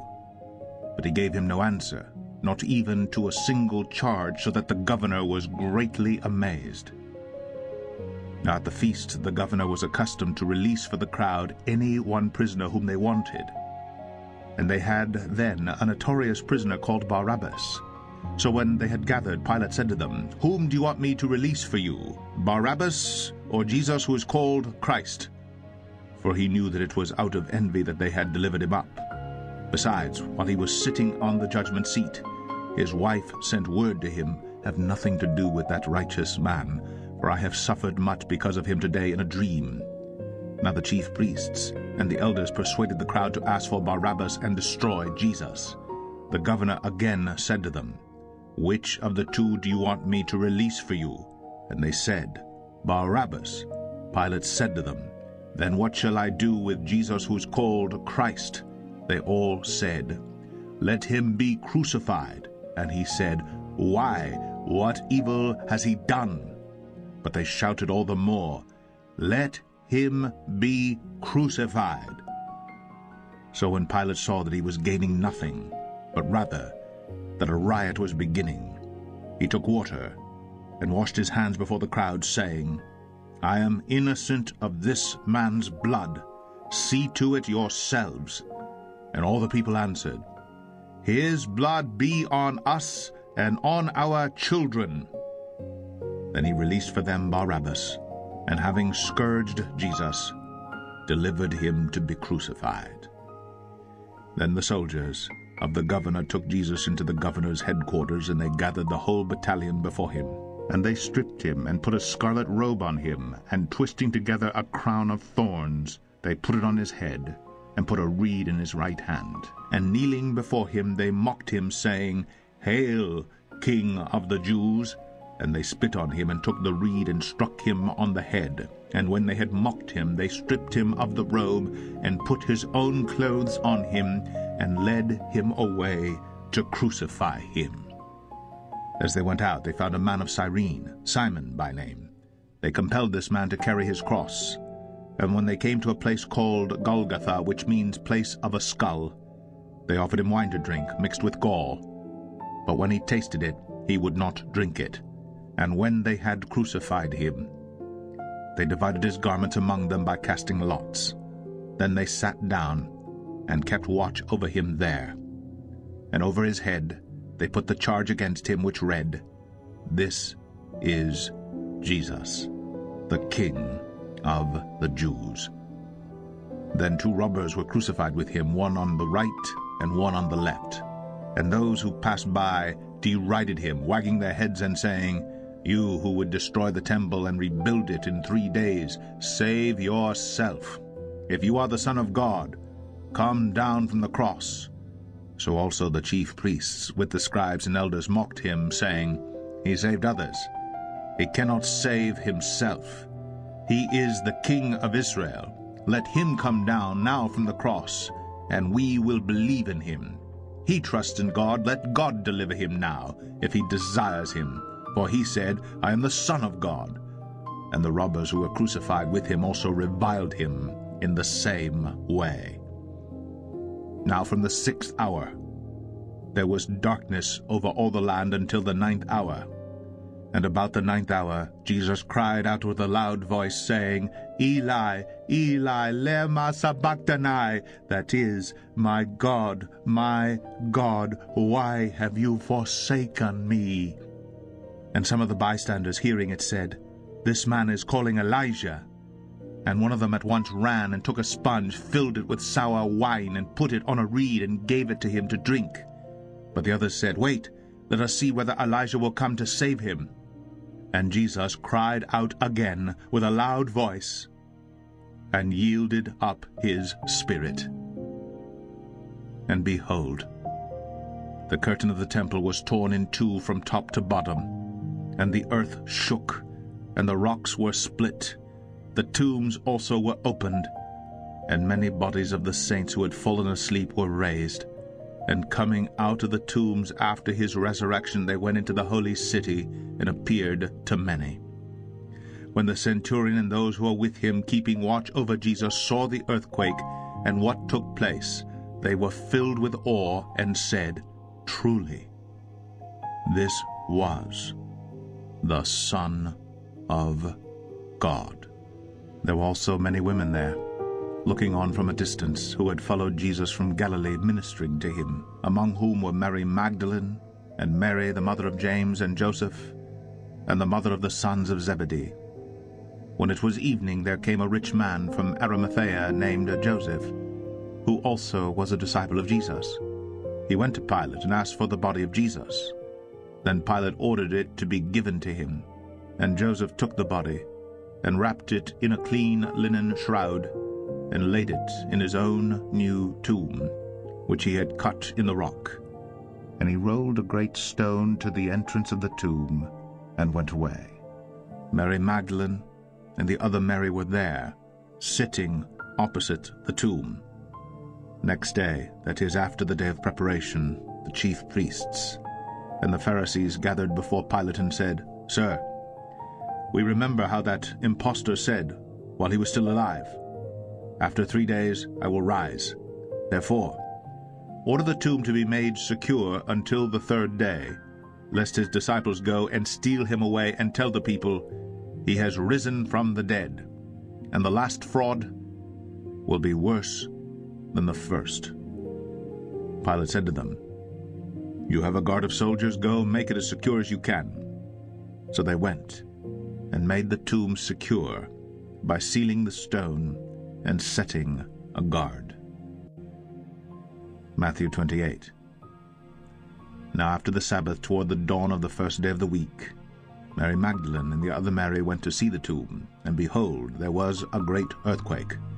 For an angel of the Lord descended from heaven and came and rolled back the stone and sat on it. His appearance was like lightning, and his clothing white as snow. And for fear of him the guards trembled and became like dead men. But the angel said to the women, Do not be afraid, for I know that you seek Jesus who was crucified. He is not here, for he has risen, as he said. Come, see the place where he lay. Then go quickly, and tell his disciples that he has risen from the dead, and behold, he is going before you to Galilee. There you will see him. See, I have told you. So they departed quickly from the tomb with fear and great joy, and ran to tell his disciples. And behold, Jesus met them and said, Greetings. And they came up and took hold of his feet and worshipped him. Then Jesus said to them, Do not be afraid. Go and tell my brothers to go to Galilee, and there they will see me. While they were going, behold, some of the guard went into the city and told the chief priests all that had taken place. And when they had assembled with the elders and taken counsel, they gave a sufficient sum of money to the soldiers and said, Tell people, his disciples came by night and stole him away while we were asleep. and if this comes to the governor's ears, we will satisfy him and keep you out of trouble." So they took the money, and did as they were directed. And this story has been spread among the Jews to this day. Now the 11 disciples went to Galilee, to the mountain to which Jesus had directed them. And when they saw him, they worshipped him, but some doubted. And Jesus came and said to them, "All authority in heaven and on earth has been given to me. Go, therefore, and make disciples of all nations, baptizing them in the name of the Father, and of the Son, and of the Holy Spirit, teaching them to observe all that I have commanded you. And behold, I am with you always, to the end of the age."